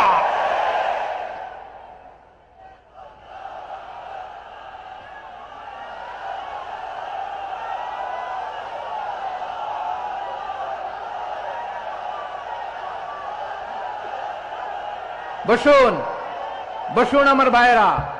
তাহলে অশ্লীলতার সাথে আমাদের কোনো সম্পর্ক?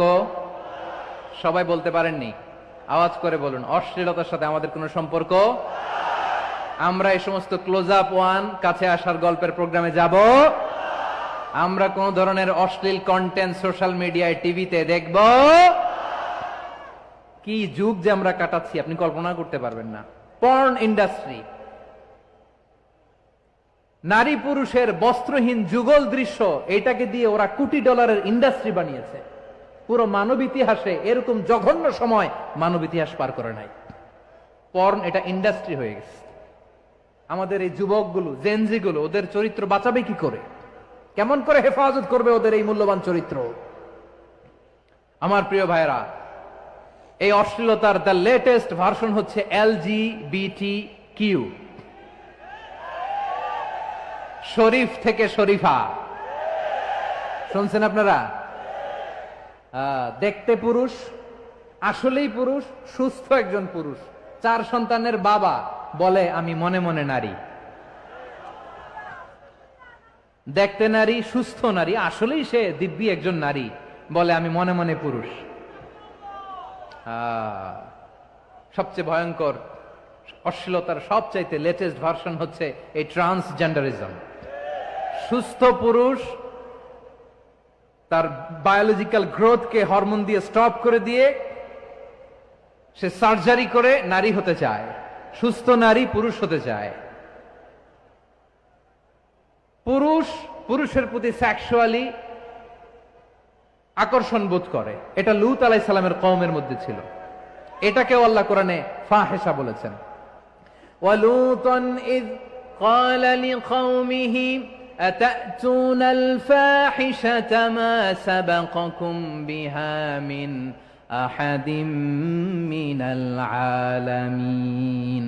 লূত আলাইহিস সালাম বললেন, তোমরা কি এমন এক অশ্লীল কার্যক্রমে ডুব দিলে নাকি যেটা গোটা বিশ্বের কেউ কখনো করে নাই, তোমরাই প্রথম করেছো। পড়েন নাউযুবিল্লাহ। এই পশ্চিমের এই রোগ আমার দেশে যেন আসতে না পারে, আমাদের সজাগ থাকতে হবে। প্রিয় ভাইরা চিল্লায় বলেন ঠিক কিনা? পশ্চিমের অবস্থা ভয়ঙ্কর। পাশ্চাত্যে আমি যুক্তরাষ্ট্রে ছিলাম অনেকদিন, কয়েক মাস, বিভিন্ন স্টেটে ঘুরেছি। গার্ডিয়ানরা উদ্বিগ্ন, ছেলে মেয়েদেরকে, ছোট্ট ছেলে মেয়ে, ওদেরকে জিজ্ঞেস করে, তুমি how do you feel right now inside yourself? তুমি ভিতরে ভিতরে কেমন ফিল করো? তোমার কি ছেলে ছেলে লাগে না মেয়ে মেয়ে লাগে? আচ্ছা বলেন, এই ছোট্ট বাচ্চাটাও কি এগুলো জেন্ডার অ্যাসাইনমেন্ট বলতে এগুলো কিছু বুঝে? এইভাবে মিসগাইড করা হচ্ছে। কৌতূহল বশত ছোট্ট ছেলে যদি বলে আমার তো মেয়ে মেয়ে লাগে, তখন বলে যে না তুমি মেয়ে, ছেলে না। মা বাবা বাধা দিলে ওকে আলাদা গভর্নমেন্ট হাউসে নিয়ে যায়। ভয়ঙ্করতম অবস্থা। আমরা একটা সময় শুনতাম যে হুজুর আমার ছেলেটা খুব ভালো, হাফেজে কোরআন, আল্লাহওয়ালা। হুজুর আমার ছেলে দাড়ি রাখছে, আল্লাহওয়ালা। হুজুর আমার ছেলে 5 ওয়াক্ত সালাত জামাতের সাথে পড়ে, তার মানে আল্লাহওয়ালা। পশ্চিমে যে আমি কি শুনছি জানেন? ওরা বলে হুজুর আমার ছেলেটা ইউনিভার্সিটির একটা মেয়ের সাথে প্রেম করে, ও খুব আল্লাহওয়ালা, হুজুর দোয়া করবেন। এর কারণ ওদের কাছে আল্লাহওয়ালার ক্রাইটেরিয়া হচ্ছে হুজুর আমার ছেলেটা আরেক ছেলের পছন্দ করে নাই, আমার মেয়েটা আরেক মেয়েকে ভালোবাসে নাই, এজন্য আমার ছেলেটা আল্লাহওয়ালা, হুজুর ওর জন্য একটু দোয়া করে দিয়েন। কি চ্যালেঞ্জ ওরা ফেস করতেছে। ওনার ছেলে যে আরেক ছেলেরে বিয়ে করবে না, এটাতেই উনি খুশি যে আলহামদুলিল্লাহ আমার ছেলেটা একটা মেয়েরে ভালোবাসে, আমার মেয়েটা একটা ছেলেরে ভালোবাসে, মানে এটা খুব আল্লাহওয়ালা। নাউজুবিল্লাহ পড়তে পারলেন না? এজন্য অশ্লীলতার সাথে আমাদের কোনো সম্পর্ক। রাব্বুল আলামিন বলেন ওয়ায়ানহা আনিল ফাহশাই ওয়াল মুনকারি ওয়াল বাগি।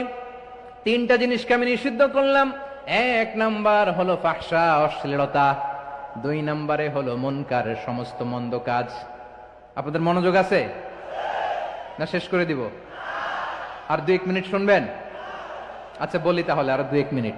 তাহলে নিষেধাজ্ঞা জারি করেছেন 3টা জিনিসের উপর। 1 নাম্বার কি? ফাহশা, অশ্লীলতা। 2 নাম্বার মুনকার। মুনকার মানে হচ্ছে যত মন্দ কাজ, খারাপ কাজ, বাজে কাজ, এটার বলে মুনকার। এটার কি বলে? আপনারা পড়ছেন না তা'মুরুনা বিল মা'রুফি ওয়া তানহাউনা আনিল মুনকার। ভালো কাজের আদেশ, সৎ কাজের আদেশ, অসৎ কাজের নিষেধ। মুনকার, মুনকার হচ্ছে মানুষের স্বাভাবিক বিবেকবোধ যেটাকে খারাপ বলে, ওইটাই মুনকার। পৃথিবীর সব আসমানি গ্রন্থ যেটাকে খারাপ বলেছে, মানুষের স্বাভাবিক বিবেকবোধ যেটাকে খারাপ বলেছে, এগুলো সব মুনকার। যেমন ইফটিজিং, এটা কি ভালো না খারাপ? মজুদদারি, খাদ্যে ভেজাল দেওয়া, ওজনে কম দেওয়া, মাছে ফরমালিন মিশানো, চাঁদাবাজি, টেন্ডারবাজি, দখলবাজি, এগুলো আমাদের স্বাভাবিক বিবেকেই বলে এগুলো খারাপ, এগুলো হচ্ছে মুনকার।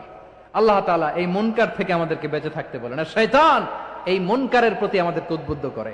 আল্লাহ তাআলা বললেন ইয়া আইয়ুহাল্লাযীনা আমানু লা তাত্তাবিউ খুতুওয়াতিশ শাইতান فإن ومن يتبع خطوات الشيطان فإنه يأمر بالفحشاء والمنكر।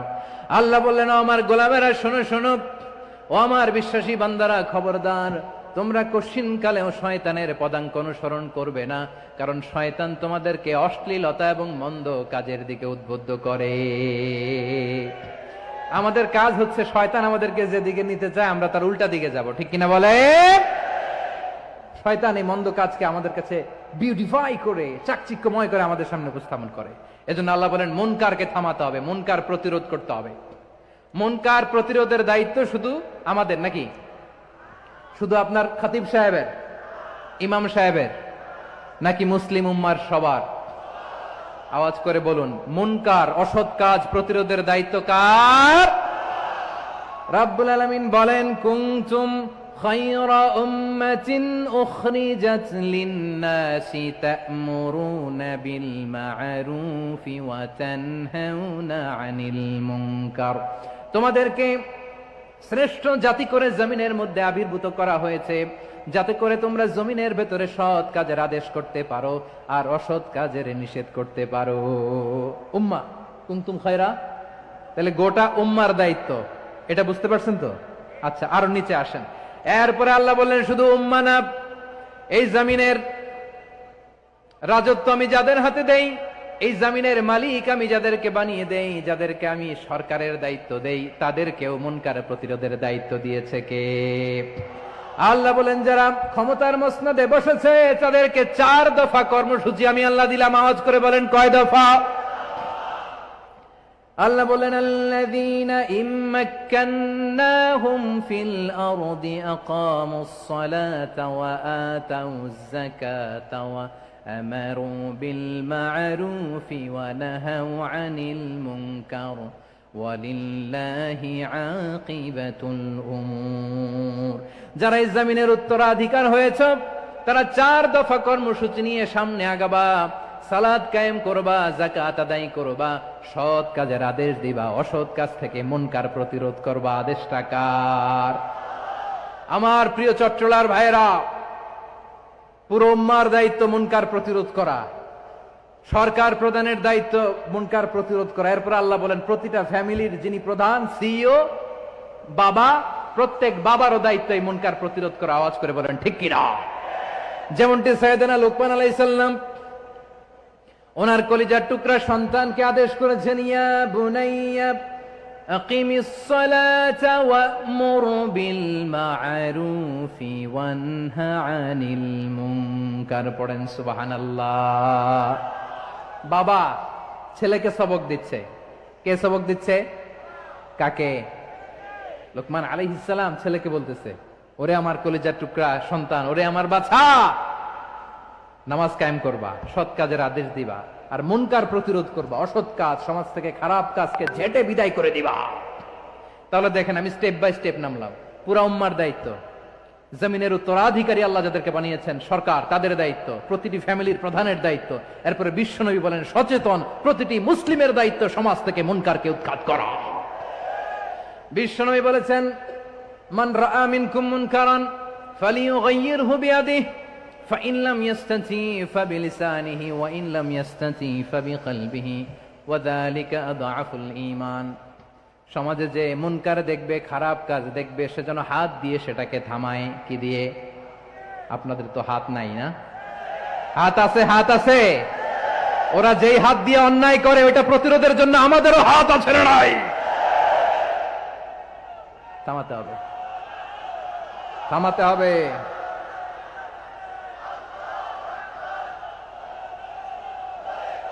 বসুন আমার প্রিয় ভাইয়েরা, ওরা ওদের যে হাত দিয়ে টেন্ডারবাজি করে, চাঁদাবাজি করে, ইফটিজিং করে, দখলবাজি করে, যে হাত দিয়ে, ওই মুনকার থামায় দেওয়ার জন্য আল্লাহর দেয়া আমাদেরও 2টি হাত আছে না নাই? আমাদেরও হাত আছে। থামাইতে হবে, থামাইতে হবে, হিম্মত করতে হবে। আমার প্রিয় ভাইয়েরা, না থামালে আমরাই ডুববো শেষমেশ। আমাদের বাঁচার জন্য হলেও থামাইতে হবে। রব্বুল আলামিন বলেন ওয়াত্তাকু ফিতনাতাল লা তুসিবান্নাল্লাযীনা যালামু মিনকুম খাসসা। ও আমার গোলামেরা, ওই আযাবকে ভয় করো যে আযাব যখন আমি জমিনের বুকে পাঠাই শুধু জালেমদেরকেই মারি না, আলেমদেরকেও মারি। আযাব যখন আসে তখন শুধু জালিমই মরে না, আলেমও মরে। জানেন মুসা আলাইহিস সালামের পায়ে একবার একটা লাল পোকা কামড় দিয়েছে, লাল পিঁপড়া। লাল পিঁপড়া কামড় দিলে খুব আরাম লাগে না? কি লাগে? হ্যাঁ, জলে না? লাল একটা পিঁপড়া কামড় দিছে, তো উনি রেগে মেগে পাশি দেখে লাল পিঁপড়ার বাসা, পা দিয়ে ডলে মুছে সবগুলো পিঁপড়া মেরে ফেলছে। এই ঘটনাটা আল্লাহ ঘটিয়েছেন এজন্য মুসা আলাইহিস সালাম ছিলেন কালিমুল্লাহ, সরাসরি আল্লাহর সাথে কথা বলতেন। তিনি আল্লাহকে জিজ্ঞেস করেছিলেন, আল্লাহ তুমি যখন কোন জনপদে আযাব পাঠাও শাস্তি দাও। ওখানকার শুধু জালেমরাই তো মরে না, ভালো মানুষগুলাও মরে। তো আযাব দিবা মুশরিকদের উপর দিবা, অবাধ্যদের উপর দিবা, ভালো মানুষগুলারে মারো কেন? আল্লাহ বললেন, মুসা তোমার যে কামড় দিছিল পায়ের মধ্যে পিঁপড়া, কয়টা পিঁপড়া? জোরে বলেন। একটা পিঁপড়া, সবগুলারে মারলা কেন? রেগে মেগে পুরো পিঁপড়ার বাসা ভেঙে মেসাকার করলা কেন? এই মুসা, আমি যখন অ্যাকশনে যাই, আমি যখন শাস্তি দেই, তখন এত বাস বিচার করা হয় না, বাস বিচার করা যায় না। যখন অ্যাকশনে যাওয়া হয়, ওইটা ডাইরেক্ট অ্যাকশন হয়ে যায়। চিল্লায় বলো ঠিক কি না? এজন্য আমাদের বাঁচার জন্য হলে ওই পাপ থামাতে হবে, এই শয়তানের অট্টহাসি থামাতে হবে, অন্যায় অপরাধ সমাজ থেকে আমাদের থামাতে হবে। কারণ আযাব আসলে ওরাও মরবে, আমরাও মরব। একটা জাহাজ 2 তলা, আপনি আছেন 2য় তলায়, শুনতেছেন? শুনতেছেন? জাহাজ কয় তলা? আপনি কোন তলায়? 2য় তলায়। নিচের তলার কিছু লোক জাহাজের তলা ছিদ্র করতে আরম্ভ করছে। কি ছিদ্র করতেছে? আচ্ছা, জাহাজের তলা ছিদ্র করলে তলা দিয়ে কি ঢুকে? এখন আপনি যদি বলেন আমার কি, আমি তো 2 তলায়, আমার কি, আমি তো সেফ, আমি ইন দ্য সেফ জোন, আমি তো ভালো আছি, আমি তো ভালো আছি, ওরা ছিদ্র করে ওরা মরবে। আসলে কি শুধু ওরা মরবে? নাকি তলা ফুটো হলে ভিতরে পানি ঢুকলে আপনারও শরীর সমাধি হবে? তলা দিয়ে যখন পানি ঢুকবে, জাহাজ ডুবলে আপনিও মরবেন। এজন্য নিজে মরার আগে ওই পাগলগুলোর নিচতলায় যে থামাতে হবে। চিল্লায় বলেন ঠিক কি না? এজন্য আল্লাহ বললেন, মুনকার প্রতিরোধের দায়িত্ব সমাজের টপ টু বটম সবার। পুরো আম্মার দায়িত্ব, সরকার প্রধানের দায়িত্ব, প্রতিটি ফ্যামিলির প্রধান বাবার দায়িত্ব, বিশ্বনবী বললেন প্রতিটি সচেতন মুসলিমের দায়িত্ব। এজন্য মুনকার প্রতিরোধ করার দরকার আছে না নাই? সমাজে এই যে ইফটিজিং হয়, আপনার বোনের বয়সী একটা মেয়েকে কিছু বকাটে টিটকারি করে, এই বলে সেই বলে, নোংরা কথা বলে, রাস্তায় দেখেও আপনি পাশ দিয়ে না দেখার মতো চলে যান কেন? আপনি দাঁড়ান না কেন? আপনি দাঁড়ালেই তো থেমে যাবে। কারণ সত্যের যে শক্তি, তার সামনে মিথ্যা মুখ থুবড়ে পড়ে। আপনার সামনে ও কিছুই না, নাথিং। আপনি দাঁড়ান, ওকে প্রশ্ন করেন যে আমার বোনকে তুমি ডিস্টার্ব করো কেন? আপনাকে দেখে আরো 5 জন দাঁড়াবে, 5 জনকে দেখে আরো 10 জন দাঁড়াবে। আমাদের নীরবতা আর আমাদের নিশ্চুপ থাকাই জালিমদেরকে আরো শক্তিশালী জালিম বানিয়েছে। এজন্য মুনকার প্রতিরোধের দায়িত্ব আমাদের সবার। টেন্ডারবাজি, চাঁদাবাজি, দুর্নীতি, অপরাধ, দখলদারিত্ব, মজুদদারি, এগুলো সব কিছু একসাথে প্রতিরোধ করতে হবে। ঠিক কিনা বলেন? একটা মানবিক সমাজ যদি চাই, প্রতিরোধ করতে হবে। প্রিয় ভাইয়েরা, আল্লাহর শপথ নিয়ে বলি, এই নাসিহাত গুলো সবার জন্য, সব দলের জন্য, সব মতের মানুষের জন্য। আমরা কোন দলের প্রতি মানুষকে ডাকি না, আমরা ডাকি ইসলামের দিকে। সব দলের, সব মতের, সব মানুষদেরকে আমরা আহ্বান জানাই, আসুন আমরা একটা সুন্দর সমাজ বিনির্মাণ করি। এই যে নতুন বাংলাদেশের এক সুযোগ এসেছে, আর জীবনে হয়তো আসবে না, সামনের 100 বছরে এই সময় আসবে না।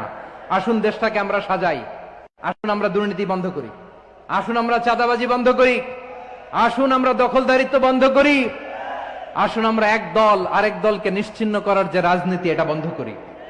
সব দলের প্রতি আমার আহ্বান। আমি কিছুদিন আগে একটা নিউজ দেখলাম, ওই যে লন্ডনে বসে জনাব তারেক রহমান সাহেবকে আমি ধন্যবাদ দিতে চাই।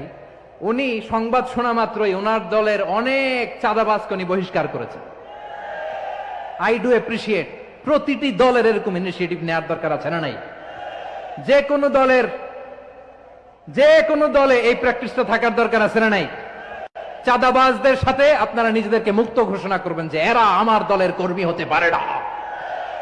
আমরা চাঁদাবাজ মুক্ত বাংলাদেশ চাই, জুলুম মুক্ত বাংলাদেশ চাই, ফ্যাসিজম মুক্ত বাংলাদেশ চাই, গুণ খুন খারাপি মুক্ত বাংলাদেশ চাই। আমরা নতুন ভোরের বাংলাদেশ চাই। ওই বাংলাদেশ পাওয়ার জন্য মুনকার প্রতিরোধে, অন্যায় প্রতিরোধে যদি বাঘের বাচ্চার মতো, আবু সাইদের মতো 2 হাত উঁচু করে, বুককে টান টান করে প্রসারিত করে দাঁড়াতে হয়, রাজি আছে মুসলমান? কারা কারা রাজি? আল্লাহকে হাত দেখিয়ে প্রতিজ্ঞা করো।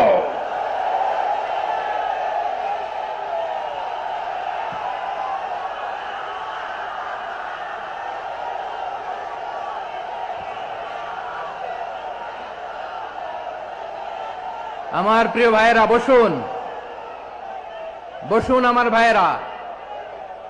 রাব্বুল আলামিন বলেন, ওয়ায়ানহা আনিল ফাহশাই ওয়াল মুনকারি ওয়াল বাগি ইয়াইযুকুম লাআল্লাকুম তাযাক্কারুন। বসুন। আল্লাহ বললেন, আমি অশ্লীলতাকে নিষেধ করি, আমি সব ধরনের মন্দ কাজকে নিষিদ্ধ করি, সব শেষে আমি সীমা লঙ্ঘনকে তোমাদের জন্য নিষিদ্ধ করি। আলোচনা মনে আছে তো, না ভুলে গেছেন? নিষিদ্ধ করেছেন কয়টা জিনিস? 1 নম্বরে অশ্লীলতা, 2 নম্বরে মুনকার তথা সব মন্দ কাজ, 3 নম্বরে আল বাগি সীমা লঙ্ঘন, ক্রসিং দ্য লিমিট। সীমা লঙ্ঘন করা ভালো না। We all should know our limits. চিল্লায় বলেন ঠিক কিনা? একই আয়াতে আল্লাহ বললেন, কুল ইন্নামা حرم ربي الفواحش ما ظهر منها وما بطن والإثم والبغي بغير الحق। অন্যায় ভাবে যে অবাধ্য হয়, যে সীমা লঙ্ঘন করে, তাদেরকেও আমি এটা হারাম করে দিলাম। সীমা লঙ্ঘন করা হারাম, সীমা লঙ্ঘন করা হারাম। আল্লাহ বারবার আমাদেরকে ওয়ার্নিং দেয়। যখন আমরা থামি না তখন আল্লাহ ধরে, আর যখন ধরে তখন ছাড়ে না। ধরে না, ধরলে আল্লাহ। ফেরাউনকে কিন্তু হুট করে ধরে নাই, আপনারা জানেন 9 বার ওয়ার্নিং দিয়েছে। ফেরাউনকে আল্লাহ তাআলা ওয়ার্নিং দিয়েছিল কয়বার? বীর চট্টলার বীর সেনানীরা আওয়াজ করে বলেন, ফেরাউনকে ধরার আগে ওয়ার্নিং দেওয়া হয়েছিল কয়টা? রব্বুল আলামিন বলেন, ওয়ালাকাদ আতাইনা মূসা 9 আয়াতিন বাইয়িনাত। 9টা মুআজিজা দেখিয়েছি। 1 2 3 বারবার এইভাবে রিমাইন্ডার, ওইভাবে রিমাইন্ডার, এইভাবে নসিহাত, ওইভাবে দাওয়া। ফাকুলা লাহু কাওলান লাইয়িনা, নরম করে বলো, সফট করে বলো, যত ওয়ে হতে পারে দাওয়া মেথডোলজি। মুসা আলাইহিস সালামের সব অ্যাপ্লাই শেষ। 10ম বারে যে আল্লাহ ধরছে, 10ম বারে যে ধরেছে। এজন্য আল্লাহ বলেন, আমি সীমা লঙ্ঘনকে পছন্দ করি না। কোরআনের অন্য আয়াতে বাগীকে বলা হয়েছে আল ইতিদা। সীমা লঙ্ঘন যারা করে তাদেরকে আল্লাহ বলেছেন মুতাদিন। وقاتلوا في سبيل الله الذين يقاتلونكم ولا تعتدوا إن الله لا يحب المعتدين। আমি সীমা লঙ্ঘনকারীদেরকে কোশ্চেন কালেও পছন্দ করি না। আমরা যেন সীমা লঙ্ঘন না করি। রাজি আছেন তো? যে কোনো ক্ষেত্রে ইবাদতে যেন সীমা লঙ্ঘন না করি। অনেকে আমরা ইবাদতে সীমা লঙ্ঘন করে ফেলি। বিশ্বনবী সাল্লাল্লাহু আলাইহি ওয়াসাল্লাম যেটা শিখিয়েছেন এর বাইরে যে অতিরিক্ত বুজুর্গ হতে চায়, এরকম আছে না নাই? করা যাবে না, কোনো ক্ষেত্রেই সীমা লঙ্ঘন করা যাবে, এমনকি যুদ্ধ ক্ষেত্রেও না। বিশ্বনবী সাল্লাল্লাহু আলাইহি ওয়াসাল্লাম বলেন, খবরদার যুদ্ধ ক্ষেত্রেও সীমা লঙ্ঘন করো না। কি সুন্দর ইসলাম আমরা পেয়েছি। বিশ্বনবী বলেন, খবরদার যুদ্ধের ময়দানে কোনো নারীর গায়ে হাত তোলো না, কোনো শিশুর গায়ে হাত তোলো না, কোনো গবাদি পশু হত্যা করো না, কোনো শস্য ক্ষেত্র ধ্বংস করো না, ইবাদতরত অন্য ধর্মের কোন সন্ন্যাসীর গায়ে হাত তুলো না। বলেন সুবহানাল্লাহ। তাহলে আমরা সীমা লঙ্ঘন করতে পারবো? প্রিয় ভাইরা, একটা সুখী, সমৃদ্ধ, শান্তির সমাজ, মানবিক সমাজ যদি আমরা গঠন করতে চাই, আমাদের আল্লাহর দেয়া কয়টা আদেশ মানতে হবে বলেন দেখি? সবাই বলেন কয়টা? আর বেঁচে থাকতে হবে কয়টা জিনিস থেকে? আওয়াজ করে বলেন কয়টা? আচ্ছা, আদেশ নাম্বার 1 কি ছিল বলেন? আল্লাহর আদেশ কি? 1 নাম্বার আদাল, ন্যায় পরায়ণতা। আমরা সুবিচার, সুশাসন, ন্যায় বিচার চাই কি চাই না? 2 নম্বরে কি ছিল? মাশাআল্লাহ, আওয়াজ করে বলেন 2 নম্বরে কি ছিল? ইহসান। আমরা যেন সবার প্রতি দয়া পরবশ হই, ইহসান করি। 3 নম্বরে কি ছিল? নিকটাত্মীয়দের দান করা, তাদের অধিকার প্রাপ্য বুঝিয়ে দেওয়া। পাশাপাশি 3টা জিনিস থেকে আল্লাহ বারণ করেছেন, নিষেধ করেছেন। তার প্রথমটা ফাহশা, অশ্লীলতা। অশ্লীলতার সাথে আমাদের কোনো সম্পর্ক। আজকের এই ঐতিহাসিক চট্টগ্রামের প্যারেড ময়দান থেকে আমরা যত ধরনের মা যাহারা মিনহা মা বাতান, প্রকাশ্য অপ্রকাশ্য, দৃশ্যমান অদৃশ্যমান, সব অশ্লীলতা থেকে নিজেদেরকে মুক্ত ঘোষণা করলাম। অশ্লীলতাকে আমরা না বলে দিলাম। আওয়াজ করে সবাই বলুন নো। অশ্লীলতার সাথে আমাদের কোনো সম্পর্ক। 2 নম্বর নিষেধাজ্ঞা কি ছিল? আল মুনকার, সমাজের যত মন্দ কাজ, এগুলোকে আমরা প্রতিরোধ করব। রাজি আছেন তো সবাই? 3 নম্বরে আল বাগী, সীমালঙ্ঘন।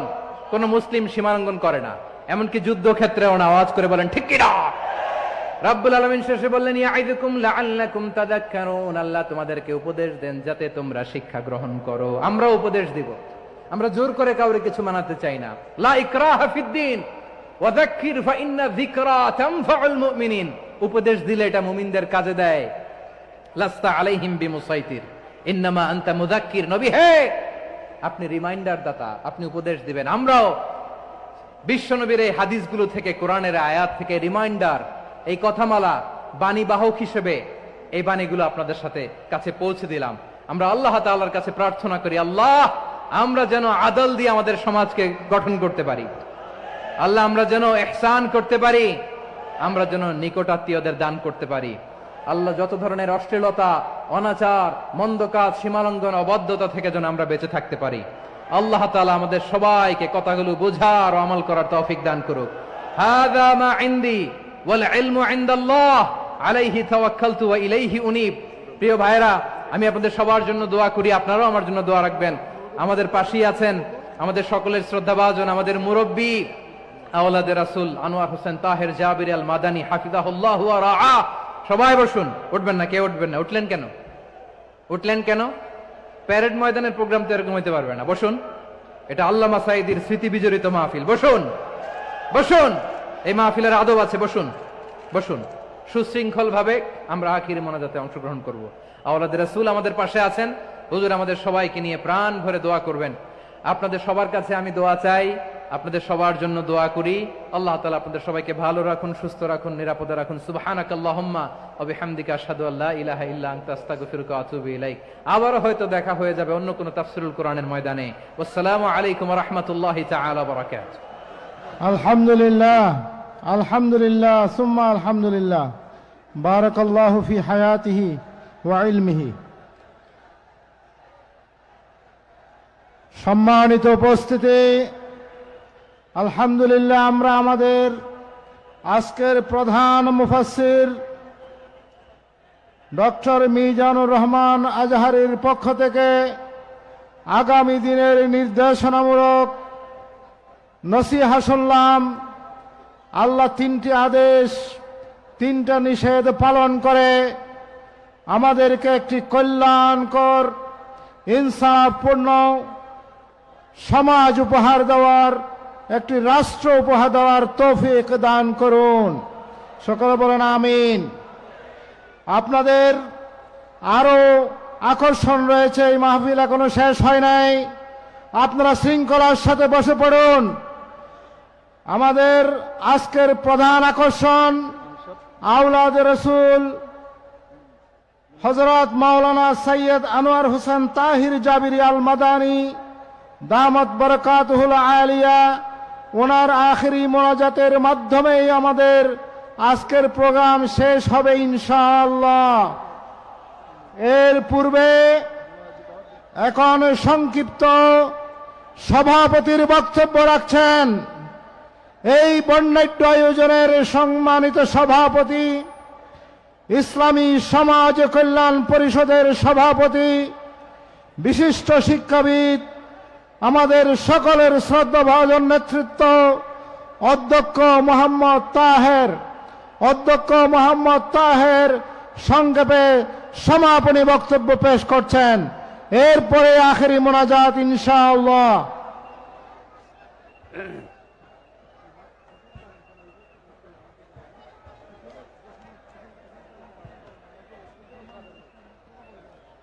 আলহামদুলিল্লাহ, আলহামদুলিল্লাহ রাব্বিল আলামিন, والصلاة والسلام على سيد المرسلين وعلى آله وأصحابه أجمعين।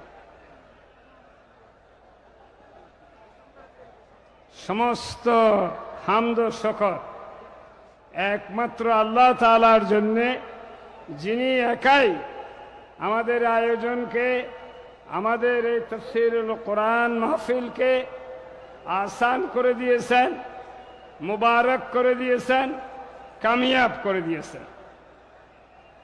আমার কথা বলতে খুব কষ্ট হচ্ছে, কারণ আপনাদের কষ্ট দিতে আমার এক সেকেন্ডও আর ইচ্ছে হচ্ছে না। আপনারা অনেক কষ্ট করেছেন সারাদিন, তবু আদব হলো 5 দিন এই মাহফিলে আমি সভাপতির দায়িত্ব পালন করেছি। এই শেষে যদি দুটা কথা না বলি তাহলে আমার অধিকার, আপনাদের অধিকার নষ্ট হবে, আমার দায়িত্ব পালন হবে না। আমি খুব সংক্ষেপে দুটা কথা বলছি। আল্লাহ তাআলার শুকর আদায় করলাম। এরপরে ইসলামী সমাজ কল্যাণ পরিষদের প্রতিষ্ঠাতা সভাপতি, আমাদের সকলের মুরব্বী আলহাজ মৌলানা মোহাম্মদ শামসুদ্দিন রাহমাহুল্লাহ এবং আমাদের সমস্ত মরহুম দায়িত্বশীল, আর এই তফসির মাহফিলে অংশগ্রহণকারী খানায়ে কাবার ইমাম সাহেব থেকে শুরু করে আরও যত মুফাসসির, বিশেষ করে শহীদ আল্লামা সাইদি রাহমাহুল্লাহ সহ যত আলোচক মেহমান অংশগ্রহণ করেছেন, দুনিয়া থেকে বিদায় নিয়েছেন, সকলের জন্য দোয়া করছি। আল্লাহ তাআলা সকলের এই সমস্ত ন্যাক খেদমত কবুল করে তাদেরকে জান্নাতুল ফেরদাউসের সুউচ্চ মর্যাদা নসিব করুন। এরপর আমি কৃতজ্ঞতা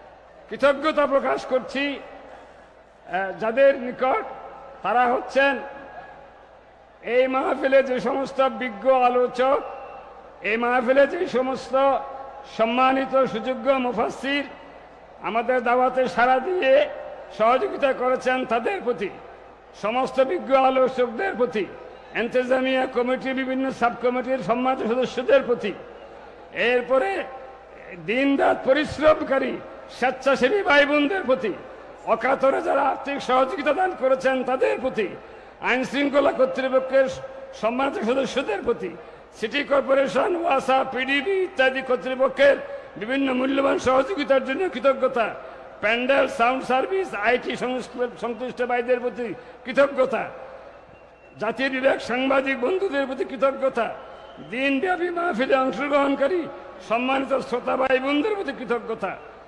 তাদের আপনাদের বসার শোনার যথোপযুক্ত ব্যবস্থা আমরা গ্রহণ করতে পারি নাই, এই জন্য আমরা আপনাদের কাছে ক্ষমা প্রার্থনা করছি, আপনারা আমাদেরকে ক্ষমা করে দেবেন। এরপরে মহান আল্লাহ তাআলার কাছে পরিশেষে এই দোয়া করে শেষ করছি, এই 5 দিন পর্যন্ত যা কিছু মূল্যবান আলোচনা আমরা শুনেছি সেগুলো মনে রেখে অনেকগুলো বিষয় আমরা আলোচনা করেছি, আমি সেদিকে যাচ্ছি না। আমি একটা খোলাসা তৈরি করেছিলাম, 2 মিনিট সময় পাইলে সেটা বলতাম, সেদিকে আর যাচ্ছি না। দোয়া করছি এতগুলো মূল্যবান বিষয় কোরআনে কারীম থেকে অন্যান্য বিষয়ে আলোচনা হয়েছে,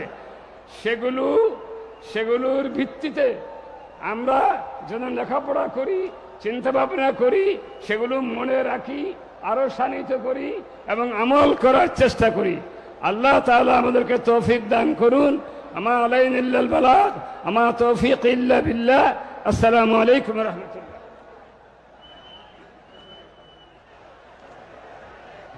আলহামদুলিল্লাহ, সভাপতির বক্তব্যের মাধ্যমে আমাদের মূল প্রোগ্রাম শেষ হলো। আপনারা এখানে অনেক কষ্ট পেয়েছেন, অনেক জিনিস হারিয়ে গিয়েছে, অনেকে কিছু পেয়েছেন। যারা যা কিছু হারিয়েছেন আমাদের স্কপ অফিসে খবর নেবেন, আর যারা যা কিছু পেয়েছেন ওখানে জমা দিবেন। শুধু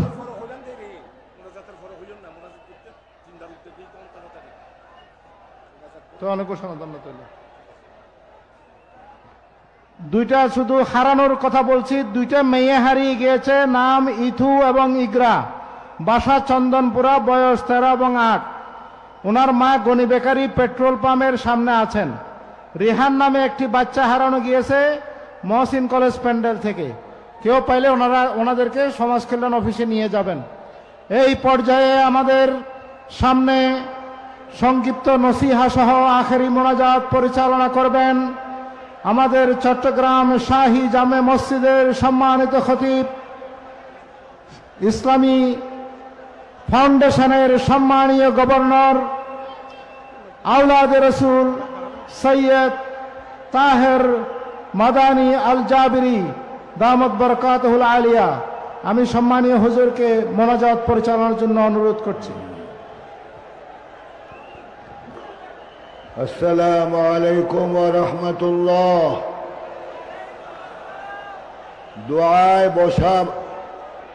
দোয়ায় বসতে হবে। আপনারা এরকম দাঁড়ায় থাকলে এটা অসুন্দর দেখা যায়। আজহারি সাহেব বলেছেন এই মাঠের একটা ঐতিহ্য আছে, এই জন্য আখেরি মোনাজাত আদবের সহিত বসে আমরা দিয়ে যাই। আমি আজ এই উপস্থিতিকে জিজ্ঞাসা করতে চাই, দীর্ঘ 17 বৎসর পর এই তাফসীরুল কোরআন মাহফিল এই মাঠে আজ সংগঠিত হলো। এই তাফসীর মাহফিল কি সামনে চলবে না চলবে না? আওয়াজ হবে না, চলবে না চলবে না? যে কোনো মূল্যে এই তাফসীরুল কোরআন মাহফিল চালাতে হবে। যারা বাধা সৃষ্টি করেছে আমরা তাদেরকে বলি, কোরআনকে বাধা দিয়ে রাখা যায় না। আগের চেয়ে এখন হাজার হাজার গুণ বেশি মানুষের উপস্থিতি কোরআন শোনার উদ্দেশ্যে। তা আমি আজ আপনাদের কাছে অনুরোধ করতে চাই, আপনাদের খতিব হিসাবে, এই মাহফিল আমাদের প্রাণের মাহফিল। এই মাহফিলে যিনি আগে তাফসীর করেছেন হযরতুল আল্লাম হযরত মাওলানা দিলওয়ার হোসেন সাঈদী রাহিমাহুল্লাহ, ওনার সাথে আমিও স্টেজে ছিলাম। উনি আজ পৃথিবীতে নাই, কিন্তু ওনার স্মৃতি রেখে গিয়েছেন আমাদের জন্য। ওনার স্মৃতি এবং এ কোরআনুল করিমের তাফসীর বাংলার জমিনে হতে হবে। কেউ বাধা দিয়ে রাখতে পারবে না। যারা বাধা সৃষ্টি করেছ তারা এখন আমাদের নজরের বাহিরে, ঠিক কিনা বলেন? কুল্লুহুম ফিল গার, প্রত্যেকে আজ গর্তের মধ্যে ইঁদুরের মতো লুকায়িত আছো। কোরআনুল করিমের সাথে বেয়াদবি করলে আল্লাহ পাকে অপমান অপদস্থই করেন। তাই আমি আজ লক্ষ জনতাকে জিজ্ঞাসা করতে চাই, এই মাহফিল কে চলবে না বন্ধ হবে? আওয়াজ হবে না, চলবে না বন্ধ হবে? কোন বাধা আমরা আর মানব না। বাংলার জমিন আমরা যে কোরআনুল করিমের আলোচনা আমরা শুনলাম, এই কোরআনুল করিমই হবে বাংলাদেশের সংবিধান। তোমাদের পচা দুর্গন্ধ এবং তোমাদের এই অসুস্থ সংবিধান আর জাতি মানতে রাজি নয়। আমরা কোরআন চাই, কোরআনের শাসন বাংলার জমিনে আমরা চাই। কারণ কোরআন না থাকলে আমাদের শান্তি আসবে না। আজ শেষ পরিণতি আপনাদেরকে জিজ্ঞাসা করতে চাই, কোরআনুল করিমের ছায়া ছাড়া আমাদের আর কোনো ছায়া নাই। কারণ আমরা 17 বছর দেখেছি তাদের কার্যক্রম, আমরা দেখেছি। এমনকি শাহী মসজিদে আমাকে কথা বলতে দেওয়া হয় নাই। এর বিচার জনগণের কাছে আমি দিয়ে রাখলাম। এর বিচারকে করতে রাজি আছো তোমরা?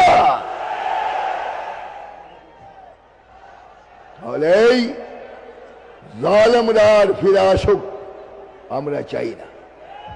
আপনারা চান এই জালেম আবার ফিরে আসুক? চাই?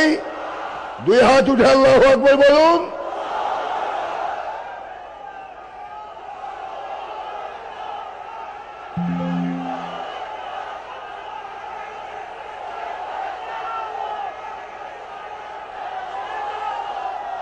আল্লাহু আকবার, আল্লাহু আকবার। আজকে আমাদের তাফসীর মাহফিল বিদায় হয়ে যাচ্ছে। আগামী বৎসর পর্যন্ত কে থাকবে না থাকবে সেটা আল্লাহর ইলমের মধ্যে আছে। তো আমরা চাই, আমরা না থাকলেও এই তাফসীর মাহফিল চলবেই ইনশাআল্লাহ।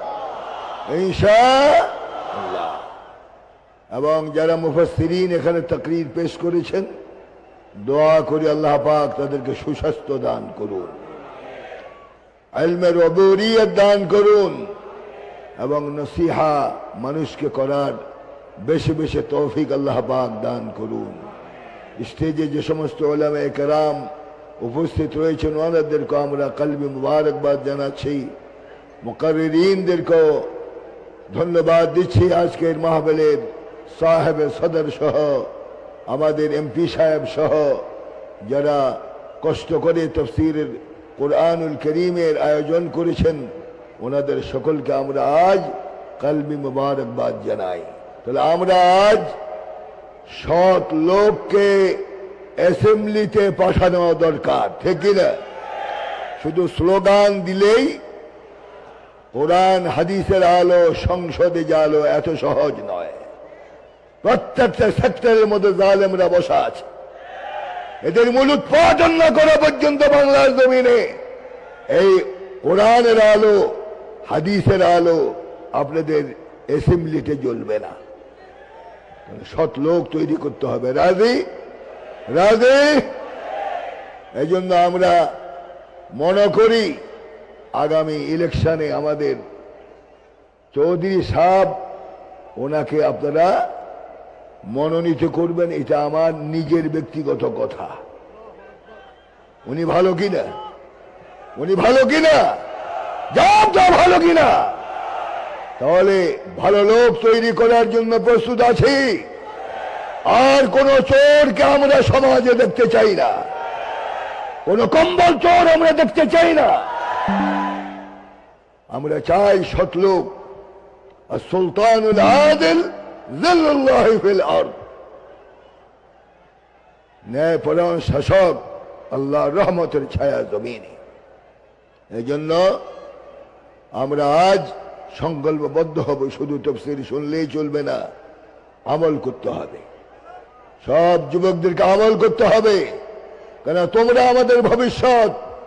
যুবকদেরকে আমরা দোয়া করি যাদের জীবনের মূল্য তারা ত্যাগ করে তাদের শরীরের তাজা খুন জমিনে ঢেলে আমাদের জন্য নতুন বাংলাদেশ তারা উপহার দিয়েছে।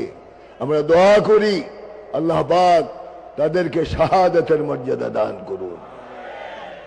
তাহলে আজ আমরা আল্লাহর দরবারে ফরিয়াদ করি, চোখের পানি ফেলাই, আমিন আমিন বলি। লক্ষ জনতার দোয়া আল্লাহ পাক ফিরিয়ে দিবেন না। এই জন্য আজ আমরা আল্লাহর দরবারে ফরিয়াদ করি, আমাদের জন্য দোয়া করবেন, উলামায়ে কেরামের জন্য দোয়া করবেন, যারা জীবনের এই বিপদ মুহূর্ত ইসলামের কথা থেকে ধারা সরে যায়নি। এই জন্য আমি আপনাদের কাছে দোয়া চাই, আল্লাহ পাক যেন ইসলামের সহি খেদমত করার তৌফিক দান করেন। আপনাদের জন্য দোয়া করি, আল্লাহ পাক সকলকে ময়দান থেকে ওলি হয়ে বাড়ি ফেরার তৌফিক আল্লাহ পাক দান করুন। হাদা মা ইনদি ওয়াল ইলমু ইনদাল্লাহ সুবহানাহু ওয়া তাআলা। শেষ কথা হলো, উলামায়ে কেরামকে অনুরোধ করব, মুআদ্দাবান আরজ পেশ করব, ইত্তেফাক ইত্তেহাদ হওয়ার জন্য। ইত্তেফাক ইত্তেহাদ শুধু ওয়াজের মাধ্যমে মানুষকে শোনালে চলবে না। ওয়ালাকিন্নাল আসফ আন্নাল উলামা ইত্তাফাকু আন্নাহুম লা ইত্তাফিকুন। সব আলেমরা আজ একমত হয়েছে তারা একদল হবে না। একদল যদি আলেমরা না হন, আফগানিস্তানের অবস্থায় বাংলার জমিনে হবে, আপনাকে ছাড়া হবে না, গরুর মতো সোয়ায় জমা করে দেওয়া হবে, ঠিক কিনা? এই জন্য যে আলেমরা একমত হবে না, আল্লাহ সে তার মুআখাযা হবে। এই জন্য উলামায়ে কেরাম ঐক্যবদ্ধ হোক। জনগণ কি চান? আপনারা কি চান? কারা চাই? আল্লাহু আকবার। তাহলে আমরা চাই সমস্ত আলেমরা একমত হোক, কোন দলাদলির প্রয়োজন নাই। জু পড়া আলিয়া वे सब कुछ खा लिया, जो पड़ा दो बंद वे करता है फिरका बंद। এই উদ্দেশ্যে আল্লাহ পাক তোমাকে জমিনে পাঠাইছে ফিতনা করার জন্য, নাউযুবিল্লাহ। এই জন্য আমরা মুআদ্দাবান আরজ পেশ করব, সব আলেমরা একমত হন, সব ইসলামী দলগুলি যদি ঐক্যবদ্ধ হয়, বাংলাদেশে দিন কায়েম হতে একদিনও সময় লাগবে না, ঠিক কিনা বলেন? তাহলে আমরা কি উলামায়ে কেরাম ঐক্যবদ্ধ হোক, সবাই কি চাই? আল্লাহ তুমি দেখো আল্লাহ তুমি দেখো, আল্লাহুম্মা শাহাদ, আল্লাহুম্মা শাহাদ, আল্লাহুম্মা শাহাদ। هذا ما عندي والعلم عند الله سبحانه وتعالى. أقول قولي هذا وأستغفر الله لي ولكم ولسائر المسلمين من كل ذنب فاستغفروه إنه هو التواب الرحيم. السلام عليكم ورحمة الله وبركاته.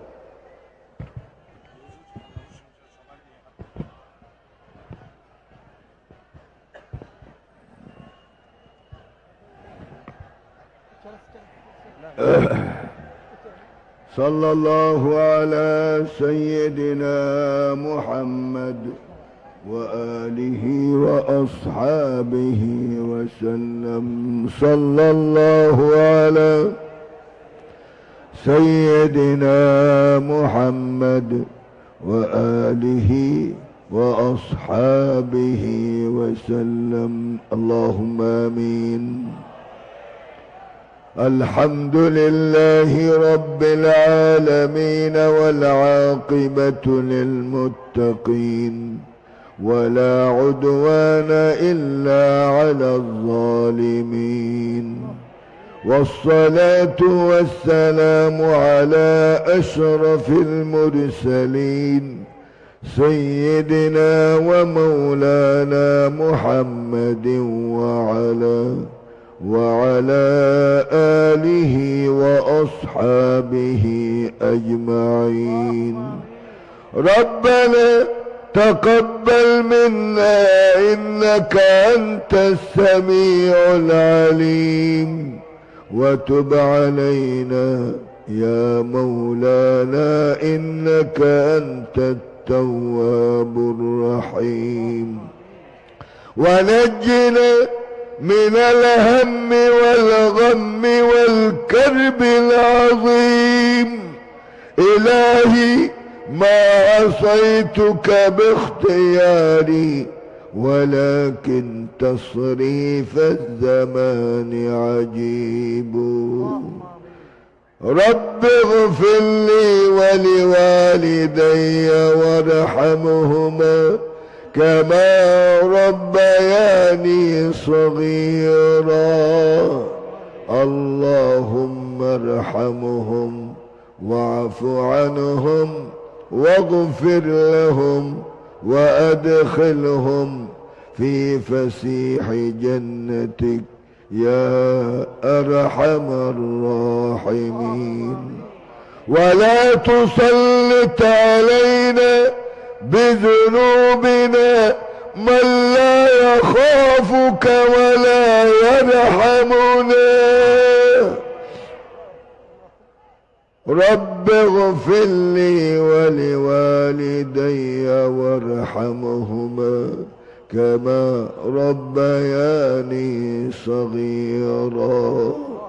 عمنا يا مولانا بالرحمة والرضوان، وأسكننا وإياهم فسيح الجنان. يا حنان يا منان يا من إذا سئل أعطى وإذا استعين عان. پروردگار عالم 5 দিন ব্যাপী عظيم الشان প্যারেড ময়দানে তাফসীরুল কুরআন অনুষ্ঠিত হয়ে গেল।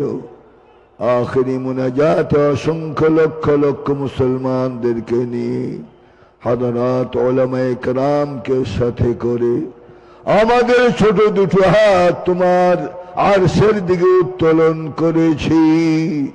মওলা আমাদের সকলের দোয়া কবুল মঞ্জুর করে নাও।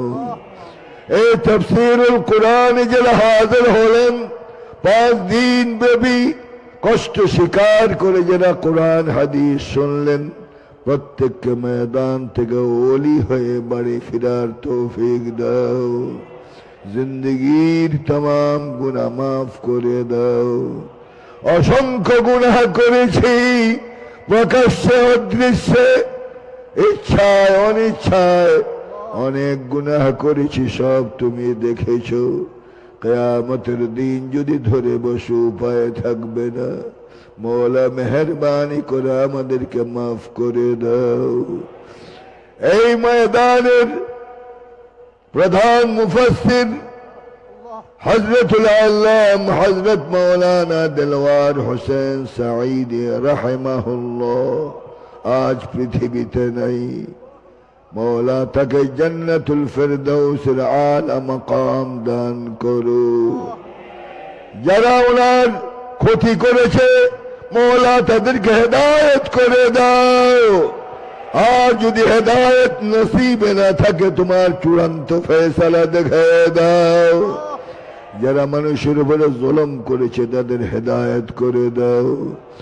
আর আজলে হেদায়েত না থাকলে তোমার চূড়ান্ত ফয়সালা দেখিয়ে দাও।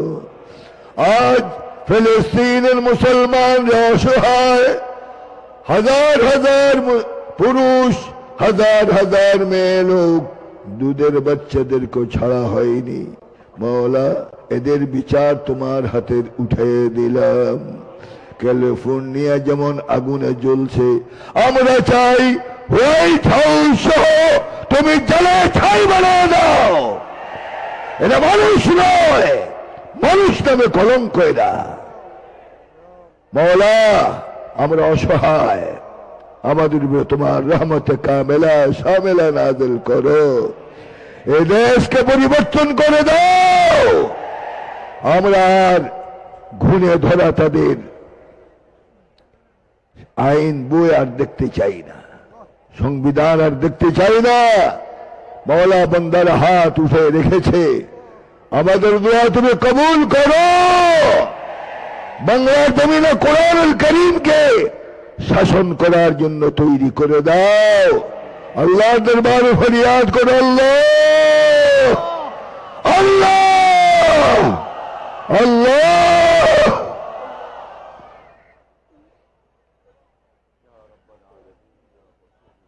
মওলা আমাদের সকলকে সুস্বাস্থ্য দান করো, কঠিন রোগ থেকে হেফাজত করো। মা বোন যারা এসেছেন তাদেরকে নেক বান্দি হিসেবে কবুল করে দাও। অসুস্থ যারা এসেছেন তাদেরকে সুস্থ করে দাও। বিভিন্ন সাহেবে হাজাত স্লিপ পাঠিয়েছে, বিভিন্ন অনেকে দোয়ার জন্য স্লিপ দিয়েছেন, যার যার মকসদ অনুসারে আল্লাহ পাক তাদের নেক মকসদ কবুল করে দাও। ছাত্রদের পরীক্ষা, তাদেরকে যোগ্যতার সহিত পরীক্ষা দেওয়ার তৌফিক দাও। যোগ্য সন্তান হওয়ার তৌফিক দাও। যুবকদেরকে তোমার রহমতের হাতে তুলে দিলাম, এদেরকে নেককার ইমানদার হিসেবে কবুল মঞ্জুর করে দাও। জালেমদেরকে উৎখাত করে দাও। তারা যেন আবার ফিরে না আসতে পারে। মওলা তোমার এই বান্দাদেরকে তোমার রহমতের চাদরে হেফাজত করো। যারা সাঈদী সাহেবের উপরে জুলুম করেছে তাদের হেদায়েত করো। আর হেদায়েত নসিব না থাকলে তোমার চূড়ান্ত ফয়সালা দেখায় দাও। রব্বিগফির ওয়ারহাম ওয়া আনতা খায়রুর রাহিমিন। এ মাহফিলের পরিচালক, মাহফিলের সভাপতি, এমপি সাহেব সহ যত কর্মীরা নিবেদিত প্রাণ হিসাবে এই মাহফিলের খেদমত করেছেন, প্রত্যেককে কবুল মঞ্জুর করো। উলামায়ে কেরাম, বিভিন্ন এলাকা থেকে যারা পঙ্গপালের মতো ময়দানে এসেছেন তাফসীর শোনার জন্য, প্রত্যেককে সুস্থভাবে ঘরে পৌঁছার তৌফিক দাও। আমাদের সকলকে তোমার নেক বান্দা হিসেবে কবুল মঞ্জুর করে দাও। জালেমদেরকে জমিন থেকে উৎখাত করে দাও। আমাদের উপর রহমতে কামেলা শামেলা নাযিল করো। রব্বিগফির ওয়ারহাম ওয়া আনতা খায়রুর রাহিমিন।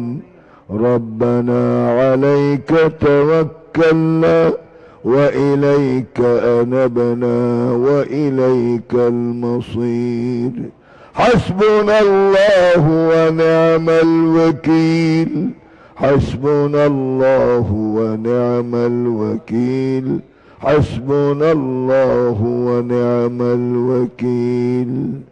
سبحان ربك رب العزة عما يصفون وسلام على المرسلين وسلام على المرسلين والحمد لله رب العالمين بحق لا إله إلا الله محمد رسول الله.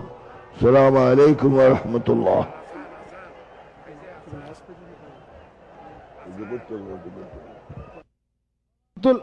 সালাতুল ইশার আজান হবে।